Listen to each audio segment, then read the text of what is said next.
Welcome to Flat Earth Debate, Uncut and After Show. I'm your host Nathan Oakley, and if you are new to this channel, or you've not done so already, then be sure to subscribe, hit the bell notification icon and join button if you'd like to become a Nathan Oakley 1980 channel member and keep up to date with the Flat Earth Debate. If you would like to support the channel, there is a super chat that runs alongside each of these shows while they premiere, and there's also a PayPal, Patreon and crypto link in the info box below the video. Also below this video you can get £50 for swapping your UK electricity supplier to Octopus Energy, and this is a particular note if you drive an electric vehicle. Speaking of patrons, I'm going to do a quick shout out to all of you who do support me on Patreon, so a massive shout out of thanks and appreciation to Rob H, Ben White, Maximum Gravy, Austin Whitsitt, John Kays, Tommy Swagnuts, Michael Kahn, Patrick Gunnels, Banter, Will Brax, Mel B. Styles, Troy Shuker, Bose Nail, Samson, Maris, Harry Blade, Mobile Max 777, Neo the One, Rob W, Open Minded, Reese Pound, Del West Watson, Mike, Dick Earth Skeptic, Maria Neelands, Unbelievable Productions, Blue Ridge Ranger, The Real Gabster, Liam Nedrick Jr., Abraham Mohammed, Adrian Quintana, Skeptic936, Life is Short, TheFlatEarthChannel.com, Texas Mike, and David Wayne Foster. So another massive thank you to all of you for supporting me on Patreon. Now I will hand over to whoever's in Discord and Google so you can enjoy their dulcet tones while I set up for today's live show.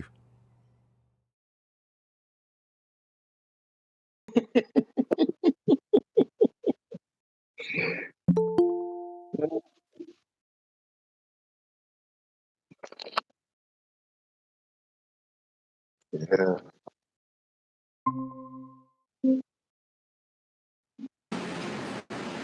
Hello? Hey Neil.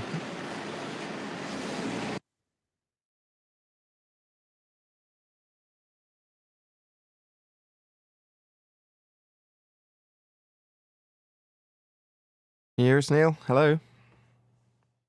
I can hear you now. Some top quality audio you've got going on there, Neil. Yeah, that's what I was going to say. Yeah, I'm outside. A bunch of noise going on. Going in, though. No. I'm glad you told us. Problem is, I have no freaking internet upstairs.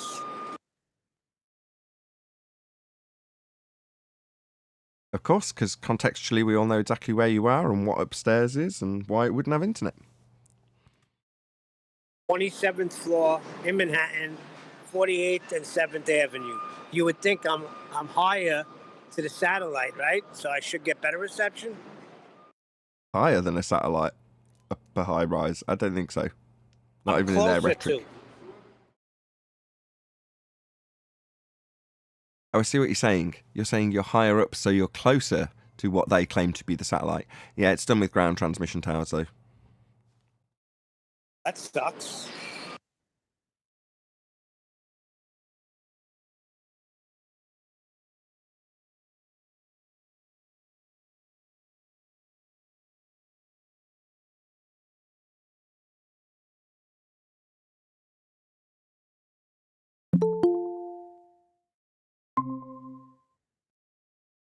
So you guys could hear all the noise going on in the background, even though I got my headphones in? The mic tucked away? Yeah, we can. Yeah, we definitely hear it, but it's okay. Don't make that the main focus of your attention. Hey, 10th.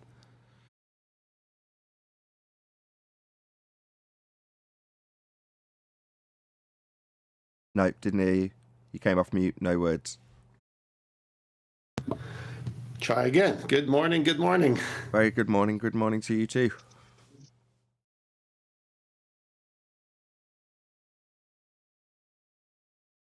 I got a BLMSB 69 alert last night. Oh, Bo put out a new video, did he? Yeah. Mitchell's has commented on it already in our chat room, and the Anacapa Islands this go around. Cool. That's pretty. I had no idea. It's pretty cool. Yeah. It's Sure, it's okay to play it. Want me to post it again? Yeah, stick it in one of the Skype chats. I'm not going to be able to do anything at the moment in terms of playing things like that or looking at them on the fly for certain. All right. Let me see what I can do. But managed to hustle people off mute in Discord. I'll do that now. Shockingly, everyone's off mute already. You chatty bunch. Hey Nathan, how are you? I'm good, Rams. How are you? Good, thank you. Hey, Nathan, how are you? I'm good, thank you. Well, isn't this nice?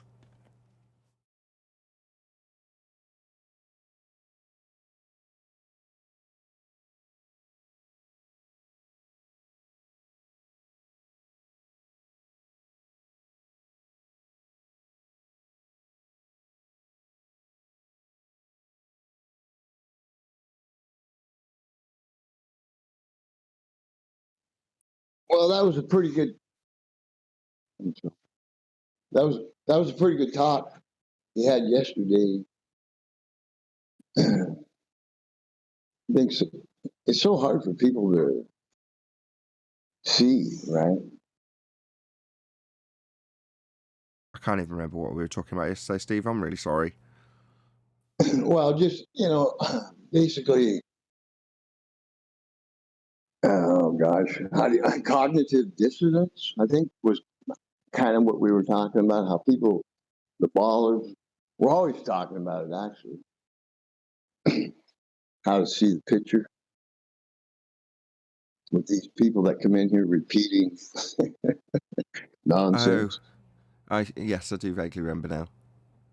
I mean, from the back of that conversation, I used to think that they were hyper intelligent to be able to change their story on the fly, and it's not at all. It's just they've got two different versions of events floating around their head at the same time that are in contradiction to one another, and the fact that they jump between them is a display of their cognitive pain as opposed to their intelligence.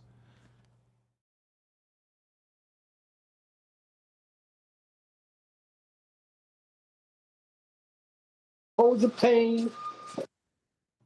That is why it's so quiet. It's a mastery. Okay, I'll have to check it later. It's just a picture. It's not the video.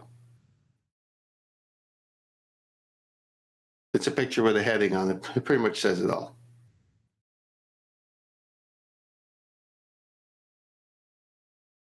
So, new radius 1.77 million miles. Oh yeah, I seen that. That's not good though. Horizon distance 31.82 miles. Wow. Anacapa Arch and Rock. 85 feet elevation. 31.82 miles away. So that's this, right? So, yeah, it's not exactly... Oh, get off, go away, arrow. That's nuts. I just going to bed when I got it, and I looked at it. I said, "Wow!" And then Mitchell put, I guess someone put this Lite together here. Yeah, I found it this morning. What about all the celestial bodies? They don't matter anymore? Think they derived up to 3959? This is just a black swan. I mean, I don't want to say just a black swan. It's one hell of a black swan, right? Yeah. Neil, to your question, the answer is sticks and shadows.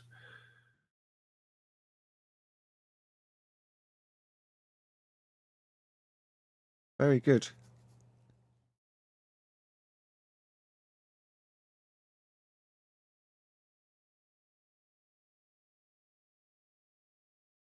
Okay, thank you for sharing that. I'm glad I brought it up. Yeah. No, there'll be more on it, I'm sure. It just came out, so it's just another beautiful, wonderful black swan.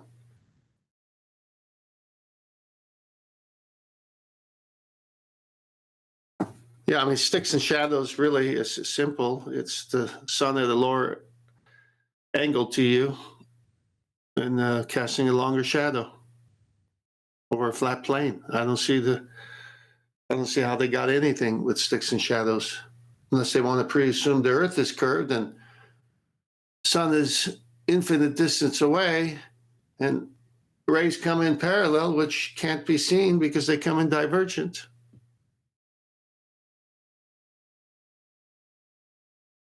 But who am I to argue with the model? They got some guy with a sextant in the middle of the Earth.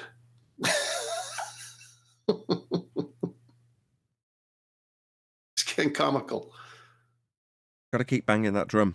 You know, how they hijack the actual angle measurement taken with your feet being the vertices, or the point that the two straight lines meet to give you an angle in the first instance, one of them being a flat, straight baseline, and how their angle measurement comes from the centre of a presupposed spherical Earth, ergo you can't actually take their measurement. Or show us how they do it. You can't. They do show us how they do it. They do it on the deck of a sailboat with a sextant and minus dip to get to the level of the water. No, how they That's do it on a not sphere. going to the center of the Earth. No, they don't, Neil. They don't. I know they don't. Why are you asking then? If they're going to say they're doing it from the center of the Earth, then show us. But Yeah, they they'll can't. need half of that. No, they can't. You can't say that an angle that you're actually... If you're holding a sextant, pointing it at the horizon with the horizon mirror and pointing it at the celestial object with the index mirror, you are actually making that angle measurement there and then, on the ground, on surface level, and the geometry relies on you having a flat baseline to the GP of the star. It is just that simple. Now, them saying, oh no, well actually, on paper, if I put it in Muppet vision and say that the angle's coming from the centre, it isn't coming from the centre, it's coming from your hand. I agree, and that's what I'm saying. If you're going to say this is how we do it on paper, then you better get your ass to the center of the Earth. No, they don't have to. They can just presuppose there is... No. Let me finish. They can presuppose sun rays, 2022 is coming, are coming in parallel. So whatever is done at the surface can also be involved at the center, because you will have a transversal. It's going to be a corresponding angle. See, they just have to presuppose it. Oh, no more presupposing. That's it. Too bad. Don't forget the infinite distance to the stars presupposition. Yeah, that's when I say the sun at an infinite distance to stars as well. So everything's so far away that light's coming in parallel, except we have, let's see, angles and shadows cast on buildings or from buildings and anything, walls. And you say, wow, it's late in the afternoon. Look at that shadow the wall is casting. Oh, no, that's because the Earth is curved. Well, you can look at it that way if you want, but you're going to need R for that. But that's not what's happening. The sextant proves it.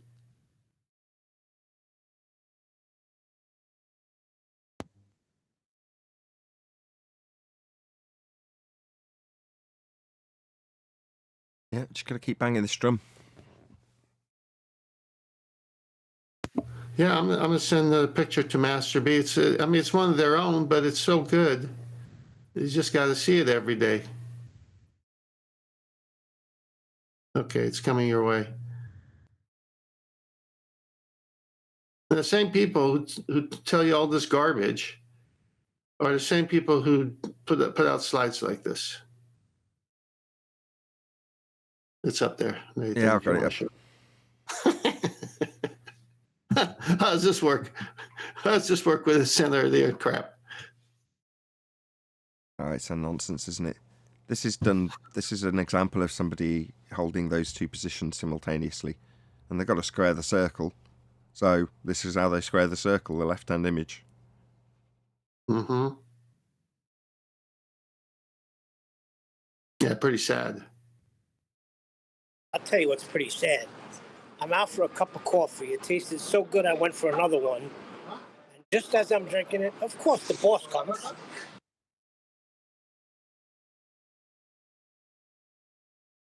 And? Are you saying those are grounds for dismissal? No, it's just I like to be working when they pop up. But, he didn't say nothing. And I'm Coffee, having bro. coffee. I So may don't have worry been the about it. only one to get that, bro. I heard that. Thank you, brother. Thank you, brother. Maybe he's percolating what he saw.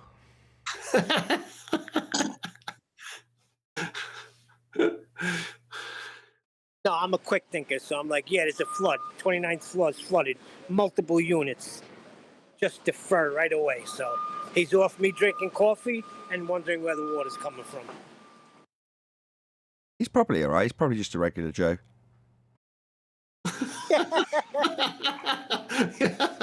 Not my level. Very good, Nathan. I tip my cup to you. The better ones are the ones that slip most people by. You know, grounds for dismissal, that would slip Yes. most people by. That's why I don't laugh, because I want know. But I like the silence, and then later bring it on to even make it even worse, because nothing worse than having to explain the pun, but there's nothing better than hearing someone explain the pun because it's really bad. or it not getting through. That's the most frustrating thing, because ultimately, when a good pun comes to you, it's normally during some high moment of tension, and you want to get the pun in, but there's a lot of jokes going at the same time, and you want to get it in, but by the same token, you don't want to spoil everyone else's fun. But if the time keeps ticking by, the timing is getting worse and worse and worse. How true is that? With the electricity, when we were talking about changing viscosities of liquids to show relative density, and then I was like, well, you know, obviously there's a lot of buzz around honey, but there was so much kerfuffle. You caught it. I don't know if it made it out onto the show. Oh, yeah, it's really a fun thing to grasp it, because it's happening simultaneously to any discussion. And you know, when I first started doing this as a kid, it was like no control. Just get out there. I have it. I'm going to do it. And, you know, as you mature as an adult and you're in these other conversations, they're not schoolyard conversations. They're, you know, it could be a serious subject, like someone's death even, or something. And then because you're wired this way, normal conversation on the right and puns on the left simultaneously going at the same time. It's like, I could say this, I could say this, I could say this, I could say this, but no, I shouldn't say this. I'm at a funeral. I'm not going to say this. Yeah, well, if you're at a funeral, it'll fall on dead was ears. that Neil at the Daily? Nice one, Was that Neil. Neil at the Daily Come on, Grind? you interrupted my pun. No, sometimes I you got to got let them it. go. Sometimes you got to let them go, Neil. Go ahead, Rams. I was just saying, is that Neil at the Daily Grind? The newspaper, yeah. Both of you had a good one. Neil had a good one, too. Falls on dead ears. Yes, dead ears. Uh, But I don't get the. You're gonna have to explain that one to me, because I mentioned a flood, and you said is that grounds for dismissal? Coffee no, grounds. that was on your coffee. Coffee grounds. Oh, that's right. I did say I'm at a coffee break. Okay, got it. Yeah, and then, well, I don't want to go into what Nathan did, but he said you need to let it percolate for a while. Got that, but it's not a coffee ground. It's grinds. So I don't get it. Oh, God. It's not supposed to work perfectly. The worse it works in many ways, the funnier it is. As long as you got to put that kind of groan into your voice that intonates, you know, it's awful. Yes. It's a very loose Yeah. connection. That's what makes Eminem a good rapper. Those things that he rhymes are not supposed to rhyme. No, he says it, he makes them rhyme, but it works. Yeah, it's kind of like that.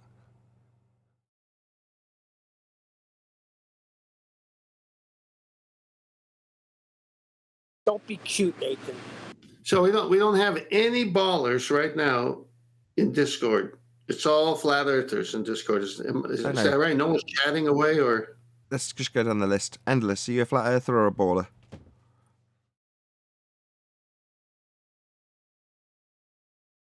Earth to endless. Come in endless.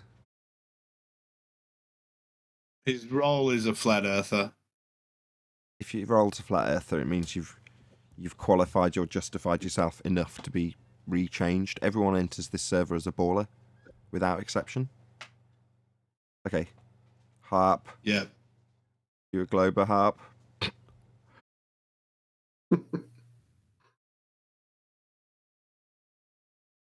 I was just putting the cat out. I was just getting a cup of tea. God, you can't even get them to respond. I know. What's going on? Supposed to be the warm-up for the live show. Everyone's disappeared. Amazing. All right. I'm populating the Master B with 4 slides. I'm on my 3rd. Okay. Got the first one. We'll have something to talk about. The puns are over. The involvement is over. So let's go to these slides. Okay. Got first one up with HO, observed altitude.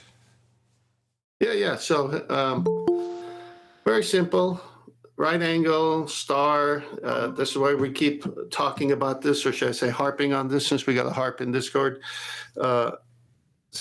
The stars that are used for navigation have a position over the Earth. It's called the GP, as you can see there, the ground position or the geographical position of that navigating star that is used by sailors and airmen. And of course, you can put a grid system, longitude, latitude on this flat plane of ours, and you're able to know where that star is using the sextant when you sight it in, which will tell you where you are because you know where the star is on the grid. So if you know the star's longitude, latitude, you can figure out yours. So as you can see here, once the observed altitude and then the computed altitude is done, you figure out from your assumed position, obviously, where you are. You're either closer to that star or further away. But that line to the GP is a right angle, and that star to the ground to you is a right angle. So everything is done with straight lines, and this is why the Earth is flat. And next slide will show 2 circle of equal altitudes, which is just that first slide played out from a above view, showing when you get 2 of them where they cross, you're at one of those 2 crossings. So on this one, it's the upper one, obviously, because of your previous position. You're not that far south. You didn't travel that much the night before. So you know where you are. You're in that second crossing up there. And so there's your fix. All those GPs and all those circle of equal altitude are right angles and they're flat. Next slide. This one we showed a couple of days in a row, I think now, other than the fact that they're trying to make the bottom seem curved, which it's not, because they got a 90 there. So nice trick here, but it's also true because you have the co-altitude, which is your zenith. So right now we're introducing your position to the star's position. So the star's position, the blue is the zenith of the star over the Earth directly. That's the GP. Then we've got the observer in the red with his or her position with the zenith above, both creating right angles. And when you shoot that star and you do the sighting, it says 60 degrees. Well, you minus 60 from 90. Why 90? Now, we're going to say 90 because 90 is important. Because when you minus it from 90, you get a 30 degree. And 30 degrees times 60 nautical miles is 1,800 nautical miles. You have your zenith distance. So you see, everything has to be flat for it to work. They need their 90. This is their slide. They're always referencing 90. But you can't if you live on a curved ball. But they do because that's what we live on, a flat plane. Next slide. So in reality, Muppet Vision view here, the one to the right, horizontal, that's what we've just seen from their own slides. But they want us to think it's this other thing to the left. But guess what? The sextant can't work on the curve. It's an angle measuring device. You need 2 straight lines forming a corner, a vertex, which is where you are, to get the angle. You're the sextant. 2021, the age of the sextant as well. Epic. Hope Brian joins today. Yeah. Hey, Owen. Sorry, middle of the presentation when you joined. I've got a couple of buttons to press, so if you can chat amongst yourself for the next 5 minutes, that'd be really handy. That's great. I'm glad you're pressing buttons finally. Hey, Arwen.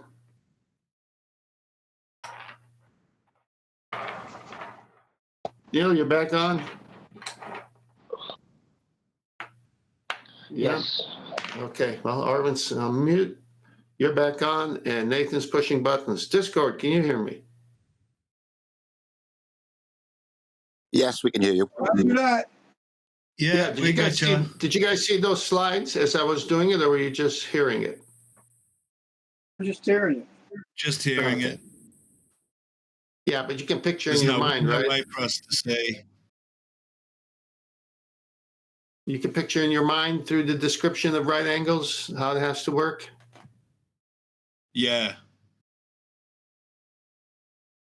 So just a real quick poll from everyone in Discord. I know there isn't a bunch of you yet this time until the show starts, but the sextant and its right angle measuring, well, let's put it this way, the sextant can only measure off of a straight baseline because it's an angle measuring device.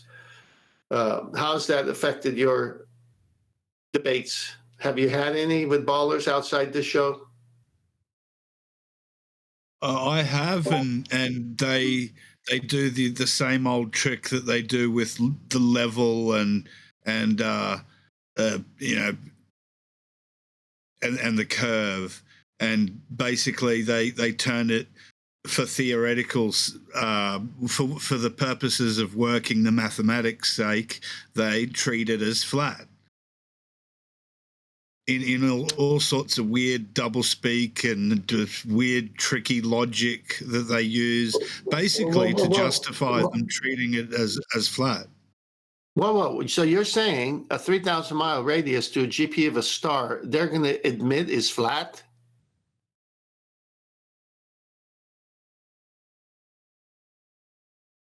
Well, see, they're treating it all as flat, but then they're just imagining that it's on a ball. But I mean, for convenience of doing the mathematics the way that they want to do it, they have to treat it, treat the curved surface as being parallel with the sky, just treat it as a flat plane.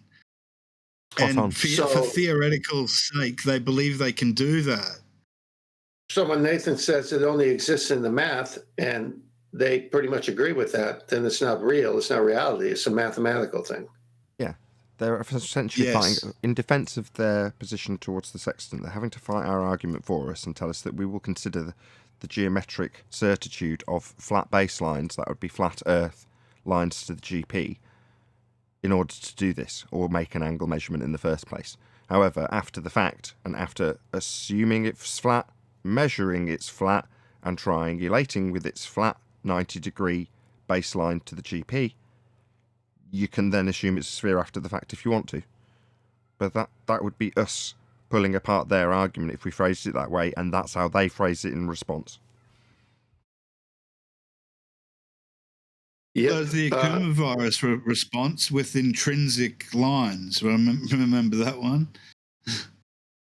Yeah, so if he's talking about chord, he's saying, well, because there's a dissection of a curve for the straight line that is the chord line, therefore the chord line that is straight has an intrinsic curve. It's just a tricky way of double speaking his way around a problem. His problem being no straight lines.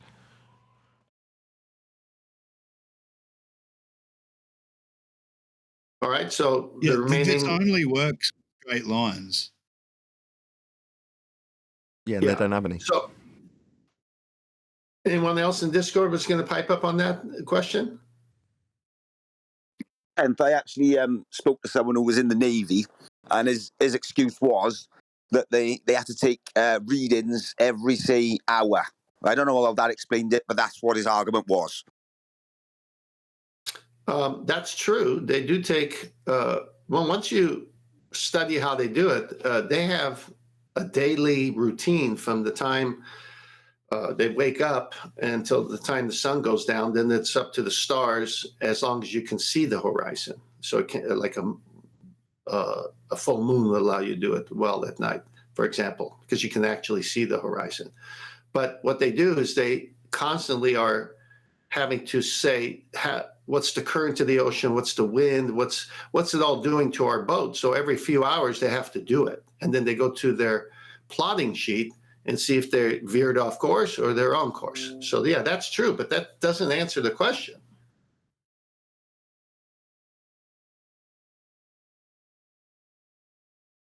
No, exactly. I'm in agreement with you, but that was sort of the way where they explained how the tool works.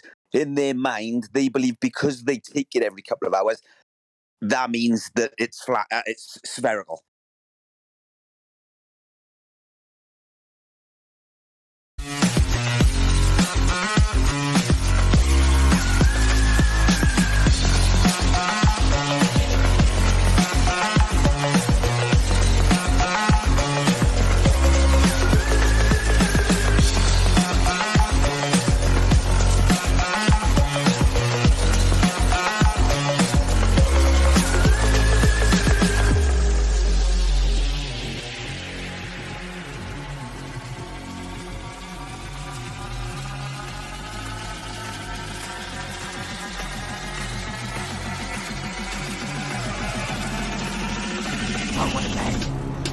Welcome to Flat Earth Debate Live.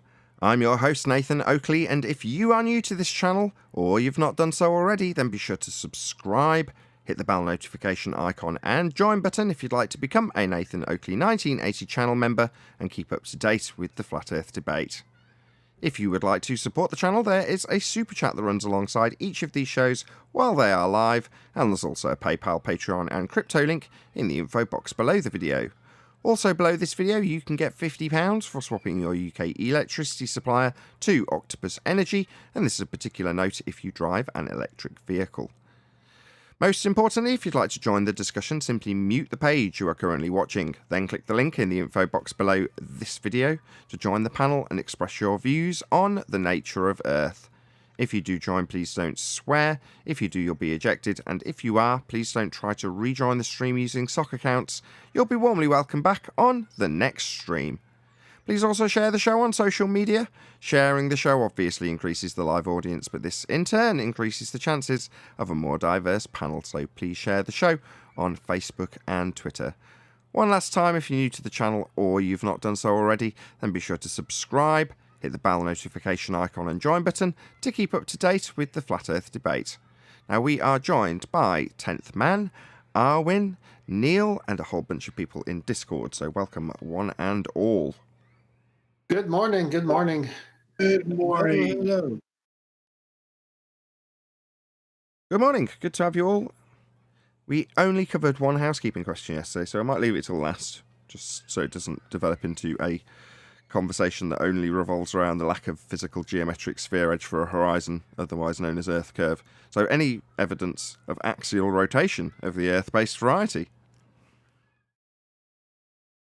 You're going to need a radius for that, and they don't have that. No, and that would produce a Coriolis effect as well that we don't see. So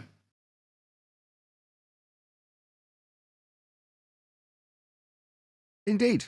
There is no Coriolis deflection to observe, and their claim is that we observe Coriolis deflection because we're on a non-inertial turning reference frame, aka a spinning Earth. Yeah, but at the same time, they backtrack from that statement when they need to. Have you noticed that? What, when we show that there is no deflection, we're not on a spinning Earth, and the effects Yes. that would be induced by us being on a spinning Earth aren't observed to anybody ever. Then they say, oh, we wouldn't expect to see that effect we claimed we'd see to prove we spin. Yeah, anti-flat earthers will then go against their own rhetoric and tell us that we wouldn't expect to see the deflection at 15 degrees an hour that is claimed to be induced by an Earth that's spinning. We wouldn't expect to see that. And then they'll tell us, as flat earthers, why would you expect to see something that the globe Earth claims to be proving we spin? when we don't see it? Well, because you say we should on a globe Earth. No, we don't, says the anti-flat earther, and so it goes on. Yeah, then they'll say, yeah, but it's in the army manuals and it's been written down in books that it does exist. They say, well, good, then show it to us. Well, we can't show it to you, but it does exist. Any evidence of the distance to the sun? No, you're still going to need R for that distance measurement, because they're all related to one another. The center of this mass and the center of that mass are in their world.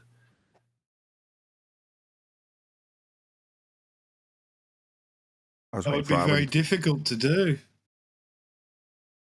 Yeah, you're not kidding.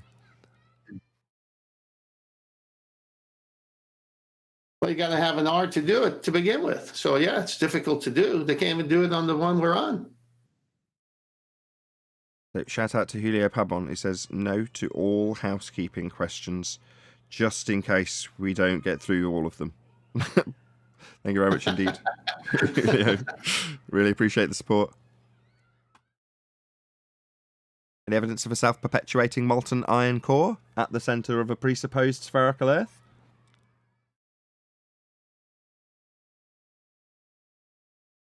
Yeah, my favourite one, absolutely not. Armin was telling us that that's started to boil as a subject matter. Well, very nice. Somebody came in just the other day going on about the P waves and S waves. Why is this your favorite one? Who's that to? Because it's the most ridiculous. It's a presupposition sandwich to begin with. These arguments are cyclical, so they come around and around. I think after about the third time around, QE started to highlight that fact. In other words, you pummel something like the molten iron core into the incoherent oblivion it belongs, and they'll just come back 6 months later after you've stopped mentioning it and those videos have stopped being recommended. I say, like, we're going to have our videos recommended for a 6-month period. I jest. I'm lucky if my videos get prevalence for 6 hours. Anyway. Well, back in the day, I remember typing in certain words and all the relevant good channels would show up. Now, it's not the same. Yeah, what we discussed the other day about how television's been replaced by the social media, and, you know, what is the information is less important to how the information is controlled and the flow of that information. You know, so long as you've got enough people producing information, you can designate which parts of that information you want to reach an audience and which you don't. And, you know, in terms of which pipe, metaphorically, we've been funneled down in this instance, you know, we reach a nice little dead end. Never to be siphoned into many more houses. That's just one of those things, isn't it? You know, it means that as a YouTuber, I've got to work extra hard. And I'd like to think I'm as YouTubers go, a very hard-working YouTuber. But that's the way life is, isn't it? You know, which would I prefer? Would I prefer to be in the position that Flat Earth was in 2015 and 2016 and maybe a little bit of 2017, which is to say that you typed in Flat Earth, if you typed in Flat Earth debate, you would find me. Right now, no, you've got absolutely zero chance of finding me. Anything with Flat Earth in the title or tags will just immediately be censored straight to the bottom of the list. And what you'll be presented with is all the mainstream stuff, including my interview with Vice. That comes up high on the list, which isn't a bad interview. Nothing in there particularly that I would say I would want to change, other than people taking a snapshot of me rolling my eyes while I try and say sphericity. Anyway, other than that, you know, it's reasonable, but it's not mine by any stretch of the imagination. You know, it's still got their theremin in the background, woo, while I'm talking about whatever, not knowing what the sun is, I think. But in any event, that's what you'll find at the top of the lists as opposed to anything that you search in. So if you're an anti-flat earther at the moment, you get this sort of full sense of pride in terms of the work that you'll do, because it is far more prevalent if you do a search for the subject. So if you've had a tertiary interest in this subject and you type it into Google or YouTube, then you'll get presented with, at very high up the lists at least, your anti-flat earther. Well, good for you, but now I've prefaced what the alternative is. Would I rather be on the alternative side just because it's more profitable? Well, from the profitable position, yeah, I'd rather be more profitable. Who wouldn't want to be? But would I sacrifice my own morals and lie? No, I couldn't do that. And do I have to therefore suffer the consequences of knowing that, having that privilege of saying, hand on heart, I don't lose any sleep over this, I don't feel like I'm deceiving anybody in any way, shape or form, even when I e-beg for whatever piece of equipment's broken, or my projector, which is out for repair literally as we speak, things like that. Do I feel guilty about that? No, not in the slightest. Would it be easier if I was on the anti-flat earth side? Oh, absolutely. The shows would get a lot more views, therefore I'd get a lot more ad revenue, potentially a bigger audience, potentially more super chats, potentially more PayPals. Life would be more comfortable. But is that worth it to literally give up your sanity for? Because that's what I'd think I'd have to give up. And I watch the people around me on my anti-flat earth counterpart side of the argument doing exactly that. So it's like, they might earn a bit more money. They're better off. They're less poor than I am. But is it worth it? There's more to life than money. By the way, smash the super chat. Yeah, smash the super That's chat. really not true for so many people, I think. Money really is everything to a lot of people that I know in my generation, at least, and around there, the younger ones as well. Just they'll do anything for money. They really will. So shout out to Godzilla, who says, reportedly Nathan has a strange or weird body shape. Currently it's the #1 globe proof. I don't really know what that's all about. A few people have been calling me fat. I'm like, I haven't really changed shape very much. If anything, I've lost weight since COVID. People are calling me fat. I think they're just trying to pull at various threads to see which one bugs me. You're like, okay, whatever. Keep tugging at that string if you like. All we ever see is your head. I was going to suggest that you move the camera away a little bit so we can see a little bit more in your big head. Move it away so you can see more than just my head. You can see my shoulders. What do you want? Well, that's It's what getting a they're little talking weird. about. I'll ask Talking my about wife. your big fat globe head. It's been a while since I set this up. I'll get my wife to assess it. I'll say, there you go. Here's my camera angle. Does this make me look fat? Because I really care. What nonsense.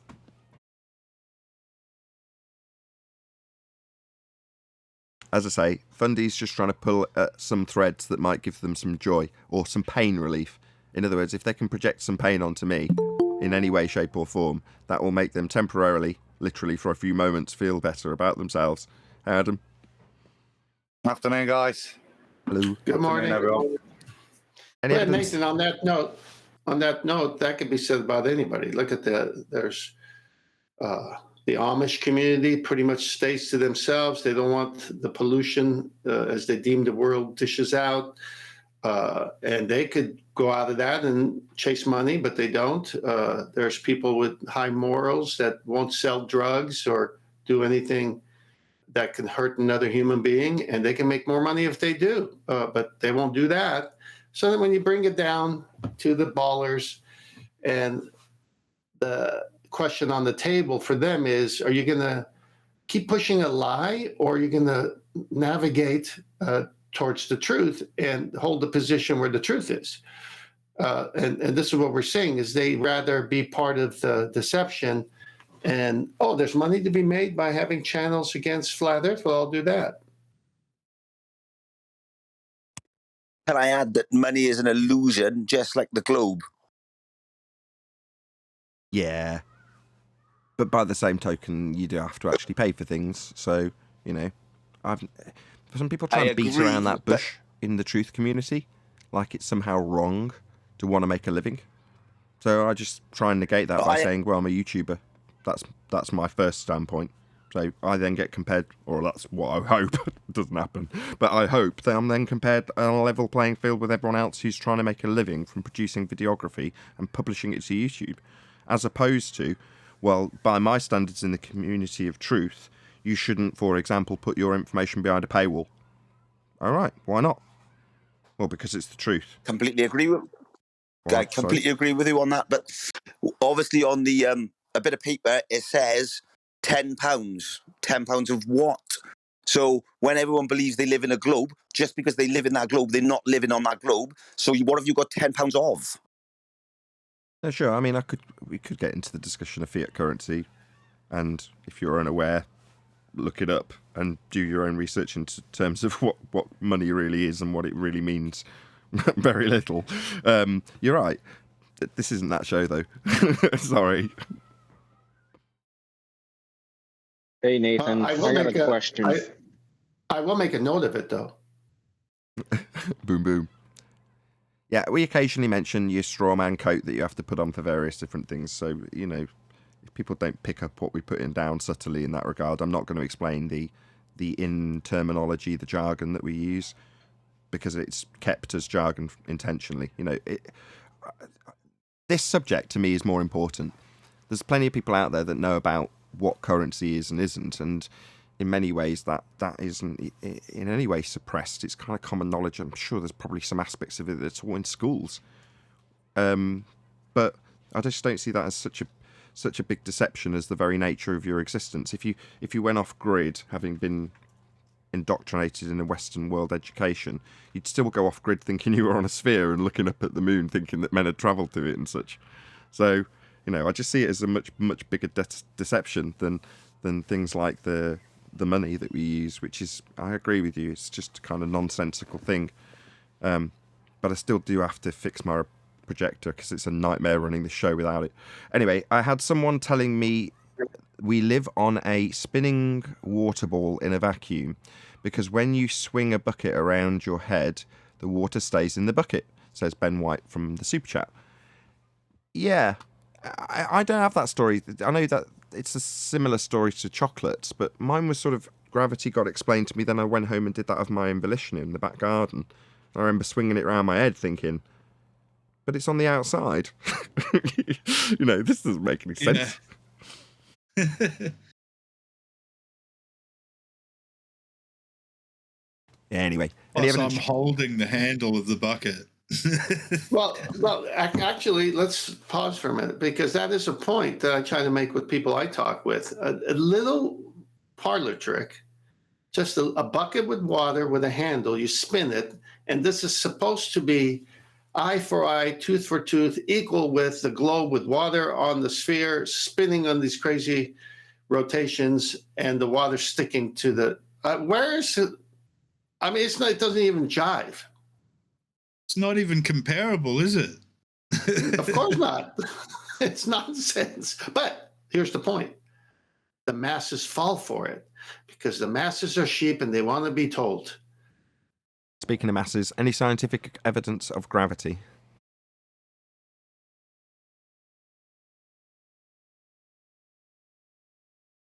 In the math?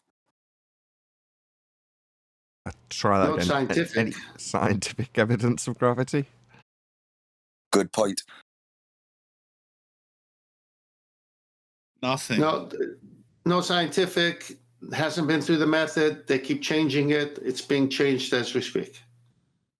Not even a definition for the phenomenon to begin with. I like it when people like yourself say things like that, Rams, because it means that if QE was on the panel now and he answered that question with gravity, what's gravity?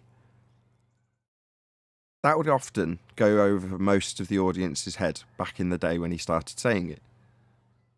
You know, especially in debate, if he was here and he'd say that and someone brought it up, what's gravity? You know, he might preface the question thereafter and say, well, which one? You know, to try and lead them a bit. But when someone like yourself, Ram, says, well, there is no phenomena, you know, what are we observing occur for us to try and acquire the cause of it with scientific experimentation? What are we observing happen again? Yeah, there isn't anything. There's no phenomena to study. So if you've got no phenomena and the asserted 106-year, nearly 107-year out-of-date mass attracting mass is violated by gas, in terms of gas behaviour, then what have you got left? Mathematics. That's not science. Bending pseudo fourth dimensional space-time? I don't think so. Not in my world. Not in anybody's world. Pseudo Ramonian 4 space. The clue's in the title. Not real, it's pseudo. Pseudo geometry for a pseudo 4 space-time bending. And that's their explanation. And you're like, for what?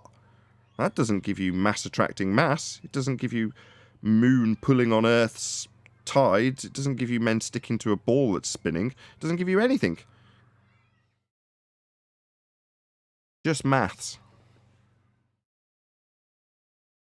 It's because they're starting at a point where they're on a ball spinning.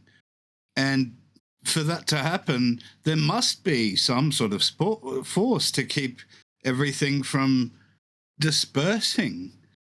And so they're working backwards from that assumption. Yep.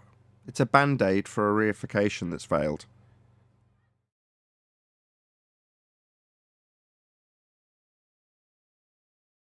Any single viable hypothesis from any of the fields of astronomy, cosmology, or astrophysics?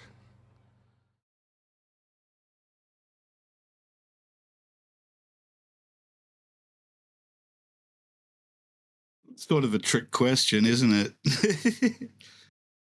Because it's not possible. No, is it? It is possible. The reason it wasn't any scientific evidence from any of the fields of astronomy, cosmology, or astrophysics is because they've got phenomena coming out of their eyeballs, right? They've got so much phenomena that can easily... They don't have to validate it. Just a viable hypothesis. That would be, you're studying this phenomena, right? This occurrence, this thing happening, right? That's definitely a phenomena then, dependent variable. Okay, now just give us your presumed cause of it as you observe it as an effect. I.e., if this, then that. That's all you've got to do. Doesn't even have to be Don't viable. you need to identify the answer to the what is question before you can go into cause and effect of what that what is doing? That's not my problem. What is that phenomena we're studying is a bit like, when you come to describe things with natural law. Well, you can be beautifully eloquent in your description of the thing that's occurring, and pretty much that's what they do, but turn it into an explanation, like they're just so sure about what's occurring, and then an ascribed cause, we'll say gravity in this example, is somehow the cause of a phenomena that they don't even know how it or why or what it is in the first instance. But in this instance, all we're asking for is a viable hypothesis. That is to say, you can tell us what the phenomena is. That's fine, you've got plenty of those.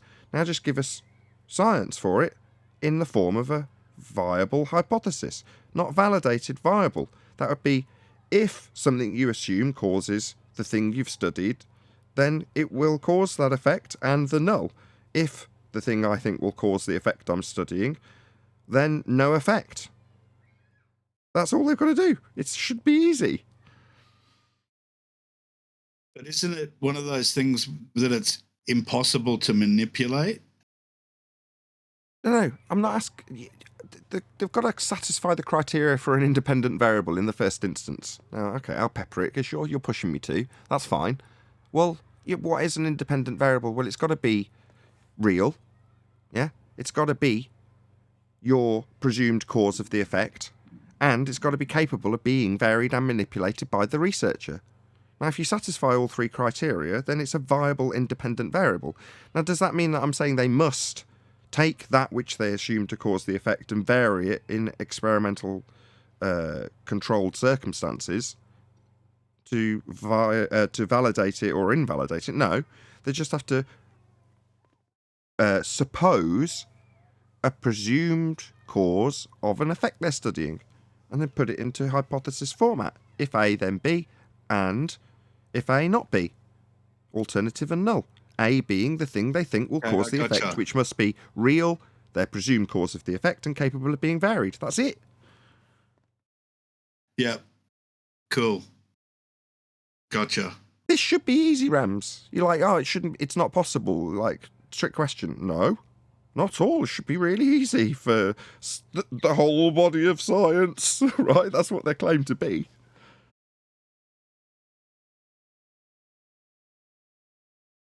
So the whole body of science has no viable hypotheses. That's the conclusion. Well, the whole body of science could be located in one place, Corpus Christi, Texas. We'll get to that, or should we cover that now? Any evidence of physical geometric sphere-edge horizon, formerly known as the curve of the Earth? Black Swan. On screen for my audience's pleasure, Bo, otherwise known as BLMSB69 YouTuber. Check his channel out. Subscribe today. This is Corpus. Is it Corpus Christi? What's it? How do you say it? No, I was making a pun about Corpus Christi. I was going to say Anacapa, Arch, and Rock. Obviously threw me completely then. Sorry. Okay, so on the left you can see the image that's been taken at 31.82 miles distance at an 85 feet elevation, and you can see a more detailed close-up shot of what's being referenced, putting the horizon in excess of the geometric limitation of an Earth sphere radius 3959. Earth's not a sphere. The horizon's not Earth curve. We don't live on a sphere. It's just that simple. Yeah, that needs changing. I've just emailed Mitchell. He asked me to do the maths yesterday, but he said a 1.5 foot observer height. So I need to redo the maths because it's saying on this like 85 foot. I'm going to shrink the radius a fair bit. Yeah, fair enough. There's been some mathematical errors before we've even got started. Go on to the next one, Nate. I don't know whether Mitchell's done it himself because he's amended the number. But I've just it's the one that's got 700,000 R.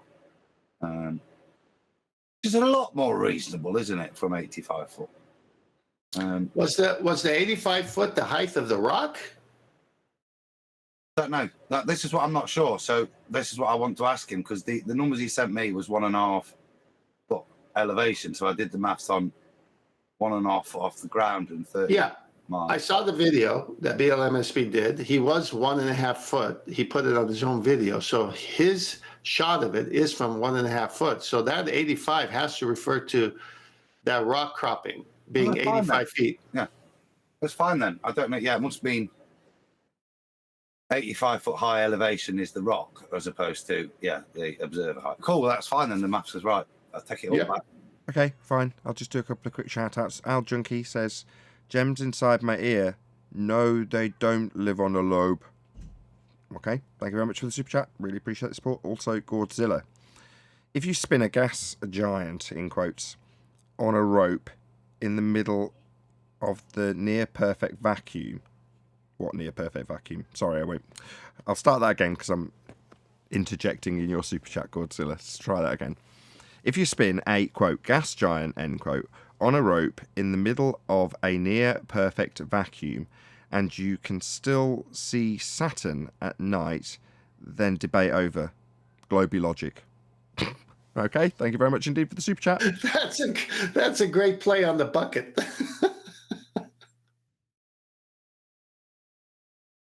Oh, there's another super chat come through just before I go to the next housekeeping question.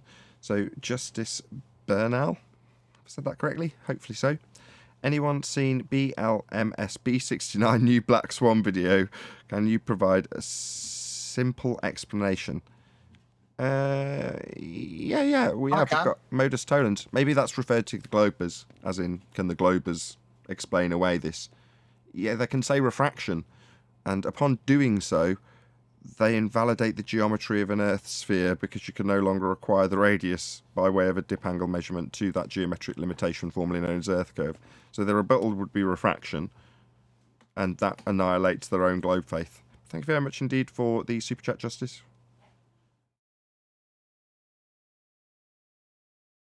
Which housekeeping questions haven't we had?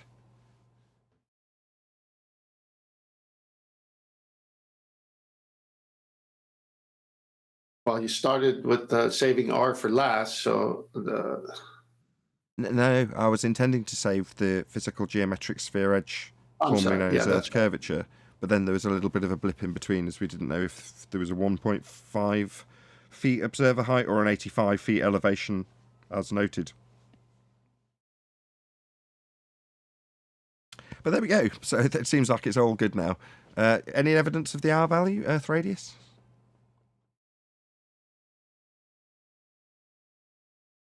Well, you're going to need the R for that.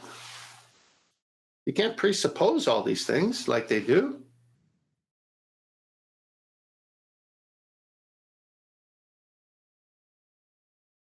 They can't calculate it without presupposing it.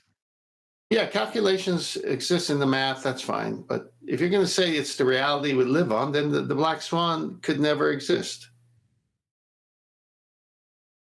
Well, according to an avionics tech in the military, she says even if you're 70,000 feet in the air and you can see maybe 360 miles out, the curve isn't a thing yet, with binoculars or not. Sorry, when they say things like that, they're talking about the horizon, though, right? Yes.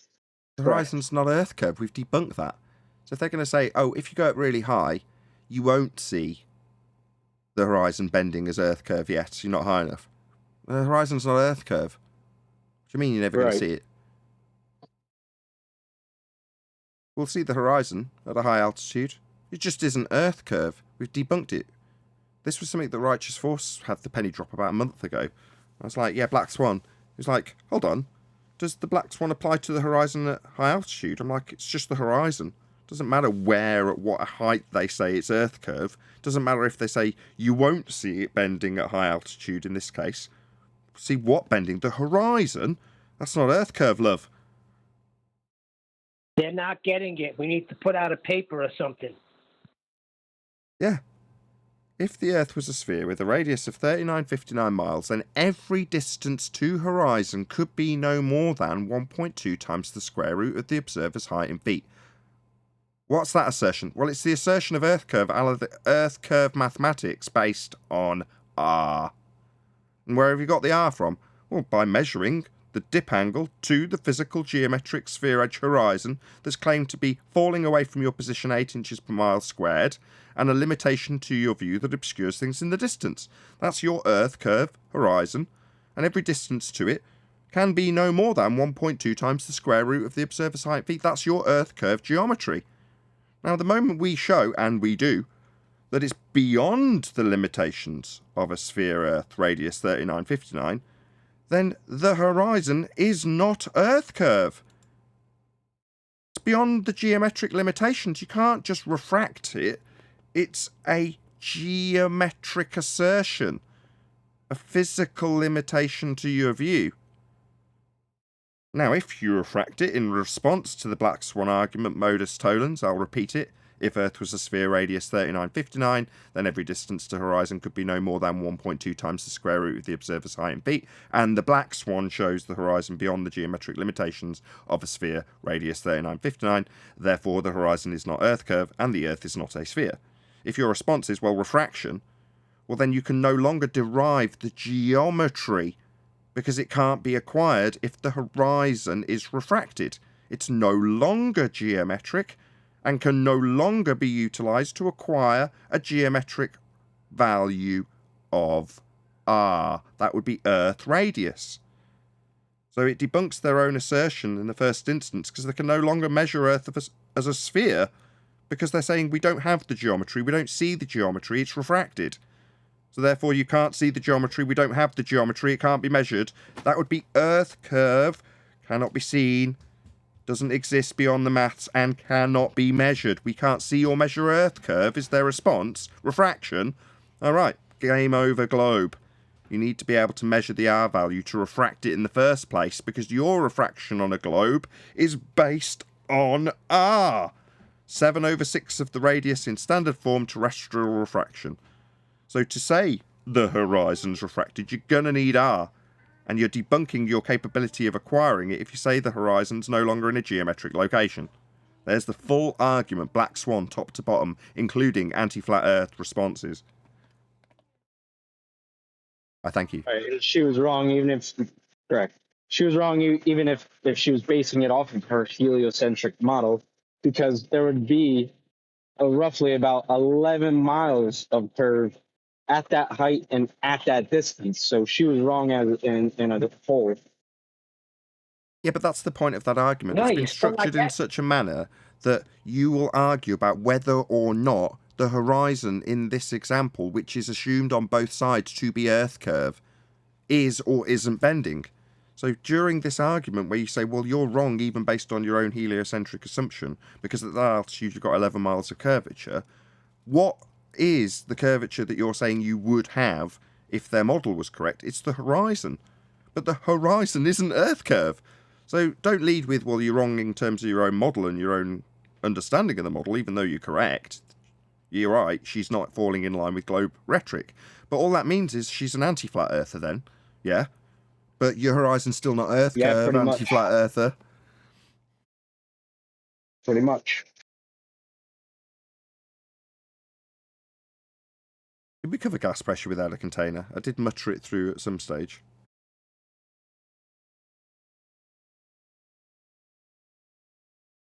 Any evidence you can have gas pressure without the necessary antecedent of a container to press upon?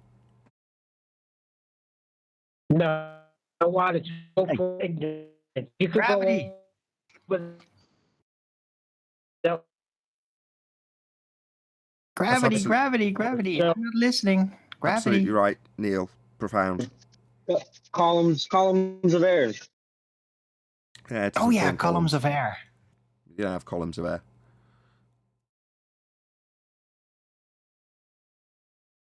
And the gaseous pillars stood by. You don't have pillars of air either.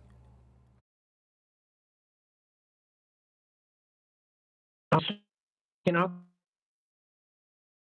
The gas particles run out of energy and fall down. Not unless Right. they reach They absolute freeze zero. up and then they become heavy again and fall down. Heavy would be a downward vector ascribed with the heliocentric gravity. Gas doesn't go down, go boom boom. It doesn't reach absolute zero and run out of energy. Well, if they would transit from gaseous state to a solid because it got so cold, then maybe they suddenly would go fall Then it's not down, a go gas. boom boom. Then it's not a gas anymore. Well, then maybe when the gas goes up high enough, it just freezes up and then it prevents from escaping. It's Well, like kind snow. of the Spur-Schemo model. Yeah, like snow, yeah. To have that cycle in the first instance, you'd need to have gas pressure in order to have a gas pressure cycle to allow for those phase changes to occur within the gas that exists already. So you need containment to have this gas cycle that you're describing. Well, if it already happens with the hydrological cycle more down to Earth, then maybe there is a freezing up of gas cycle higher up. Yeah, and you still need gas pressure to have containment in the first place to achieve this. Second time. Darwin. But what if the Many labs frozen are applied to gas is find it, just though. a cover? It's a dome of frozen, what would normally be gas, but frozen up, like an ice barrier, preventing the rest of the gas from escaping. Like a container that you've now speculated is an ice dome. Yeah, go on then. Validate your ice dome. A We need container of containment. frozen gas. Yeah. Frozen gas. What the fuck? Yeah, I have to say it like that, of course. Frozen gas. Is that not a euphemism for a solid? As in, No, I often go into the supermarket and, you got any of the frozen gas lollipops? You don't imagine. Like CO2. Anyway, any evidence you can have gas pressure without a container? Well, maybe gas will form its own container because it freezes up into a solid. Someone kick him out. is that a glitch in the matrix then? Or Neil. It's Well, not if there's no Neil. more physical space for gas to move into, I guess that volumetric limitation would also function as a containment. That is containment. But that would mean there is Volumetric containment. limitation. Yeah, what? Like that would be a container, Arwin. Right. But it doesn't necessarily... So look at not a Alvin physical uses barrier 17 necessarily, words though. to describe something that is just a container, and then says that would be a container. So a volumetric limitation would be a container. Well, a container kind of emphasizes it would be containment. It doesn't have to be a container because we agree. Emphasizes a material object. Thank you. My God. Thank you for labouring this point so much. You want any more? You're labouring the point that we need containment and just trying to reword it to sound smart, which is perfectly acceptable by me. Right, but anyhow, when a less dense air pushes on the top, on the bottom of another dense air, and they create their own pressure in the air. So by dense, you're ascribing weight to it then, saying that gas go down, go boom, boom. Dense gas when it goes up, like helium will press on the top of hydrogen, and now they're self-containing in a level plane of air. Yeah, you've got to have something to press on at the top, though. Well, isn't it interesting, the idea that gas would eventually form solids at the limit range? It would almost be like Earth, ball Earth, of course. And that limit would almost be like a cellular structure with an internal core, a more liquid, fluid outside core, and then a membrane. But the liquid of a cell could still go through the membrane, technically, but it doesn't do that. So this makes things even more confusing. Imagining a different concept, or no? He's using 20 words. He's using 20 words to say container. Mike 808, you sent a message and then retracted it from your super chat. Thank you very much for the super chat, though, Mike. Really appreciate the support. Well, Owen's more so speculating on the nature of the container, right? Trying to get Don't one call of it a you container, guys. He's trying to get one of you to accept his straw man to move forward on. Very naughty boy. Yeah, no one's biting Owen. I want a cookie. Look, if you've got some postulations... That's a crummy excuse. Yeah, very, very crummy. So you can feel free to, Owen, if you want to speculate about something, just speculate. You don't have to weasel us into some trap that you're laying. Well, it seemed like I was weaseling you all into some trap. I was just kind of using the excuse to do that. It wasn't actually a trap because I cannot argue for gas pressure without containment, because containment is the antecedent to even be able to calculate gas pressure of any sort. So, like, there is literally there's no phenomena of gas pressure without containment of some kind. That doesn't exist. It's not even measurable. It's not there in any form. Would it be unreasonable, 10th Man, to expand your, I'm going to call it an in-joke, but you've been talking about waiting for a baller to come along with a certain thing happening akin to Anthony Riley waiting for someone to come in and talk about Christian Huygens?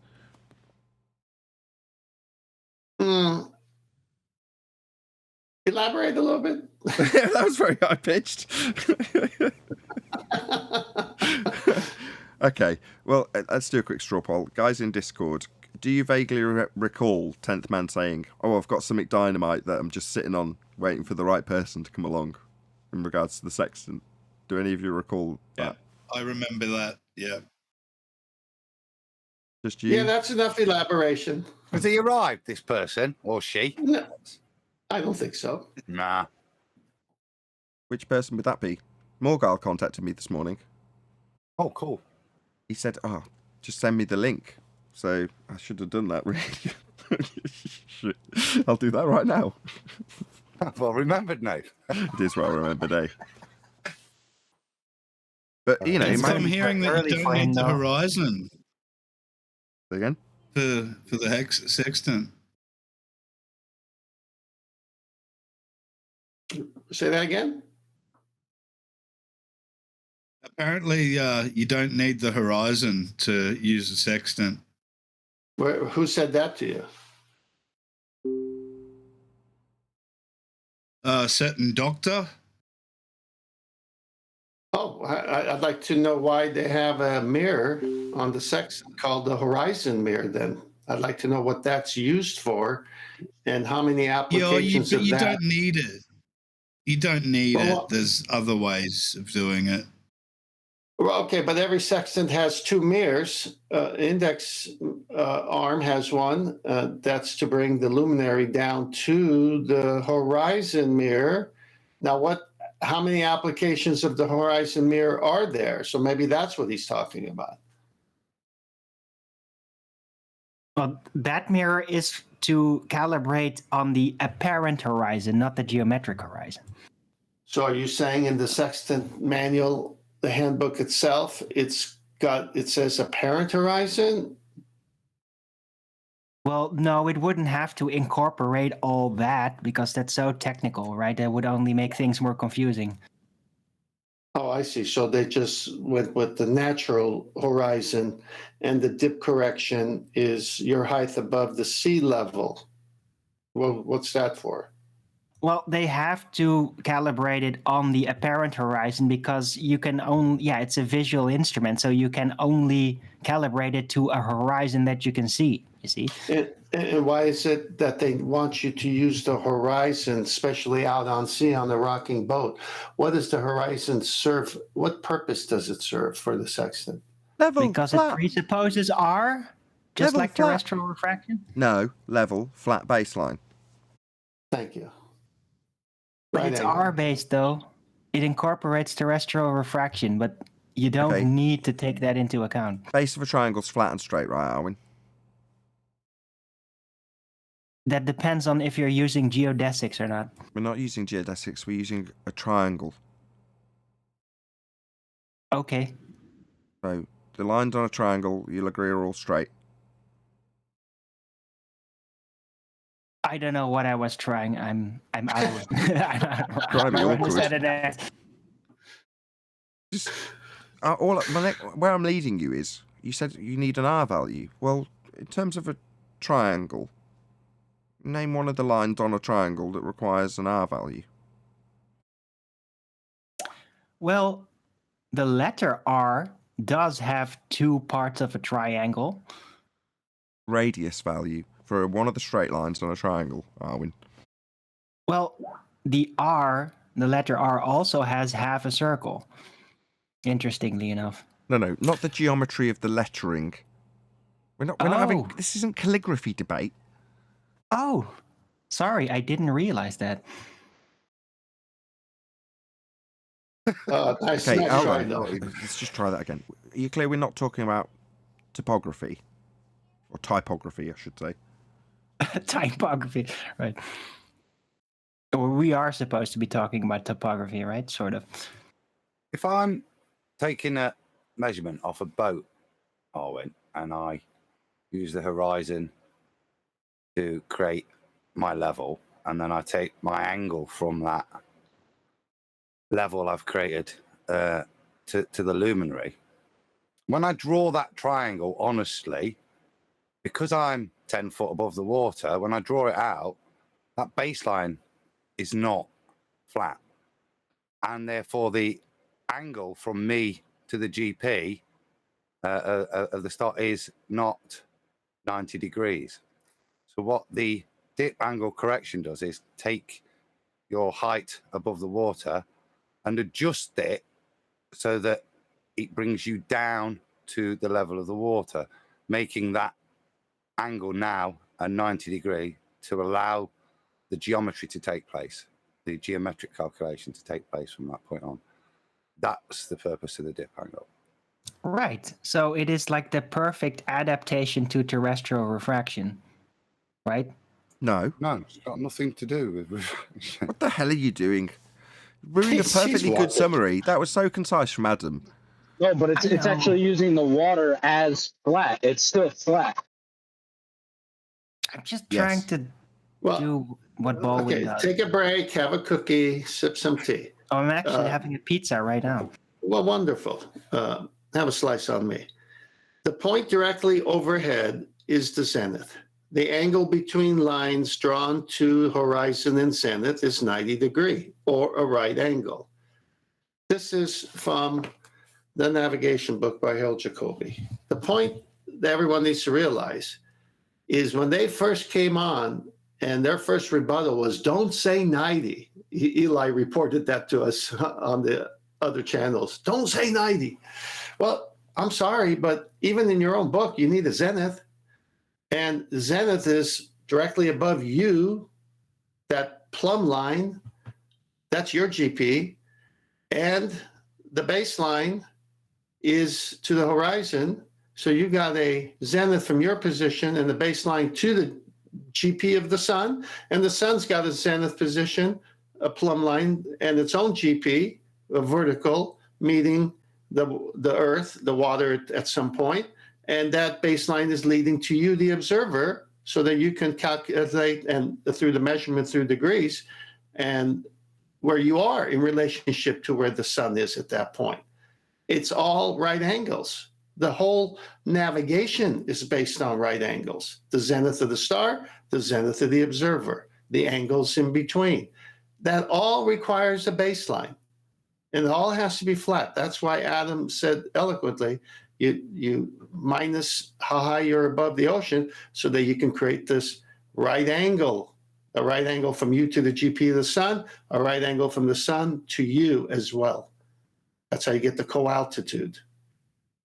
Well, when Bob said that you don't need the horizon, he was technically correct. You just need a straight, flat horizontal, and your height above the sea level. What Bob said was in relationship to what the sextant is used when you can't see the natural horizon. They go to an artificial horizon. And the artificial horizon allows you to have the same readings. So the point is, there's times where it's foggy, you just can't see the horizon. But if you're going to use the natural horizon, you have to take dip correction. If you use an artificial horizon, there is no dip correction, but you're limited to half the angle of your instrument. So if you got a sextant that does 140, then you can only measure up to 70 degrees. If it's 120, up to 60. So it's just another way of showing how it really is without using the natural horizon when it can't be derived because of weather. Right. So see, you don't necessarily need the geometric horizon to use the sextant. You can just use the apparent horizon. No, You're never using you're missing his a point. geometric horizon. I know I am. I'm just... I know. That's why I'm biting. Grill me already. Take a break. It's Cookie nothing time. to do with a geometric horizon. The purpose of the horizon, if you're using it, i.e. you're not using an artificial horizon, is to establish a straight baseline. That's all you're doing with it. Nothing to do with the geometry of the horizon and everything to do with the geometry of a straight line.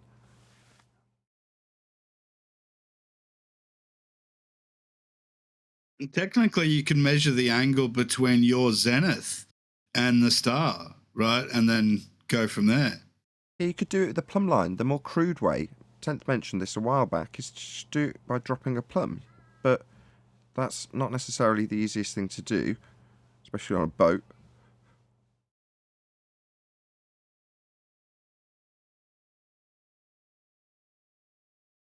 The sextant is a glorified protractor. You can tie a string to a protractor and put a weight on it, and you could turn that protractor, you have to stay within the limits of what the tool can do. But the tool cannot measure on a curved surface. That's all you need to know to win the argument. The tool doesn't work on their globe. But yeah, that's what Bob. But you don't need that when Bob retrofraction.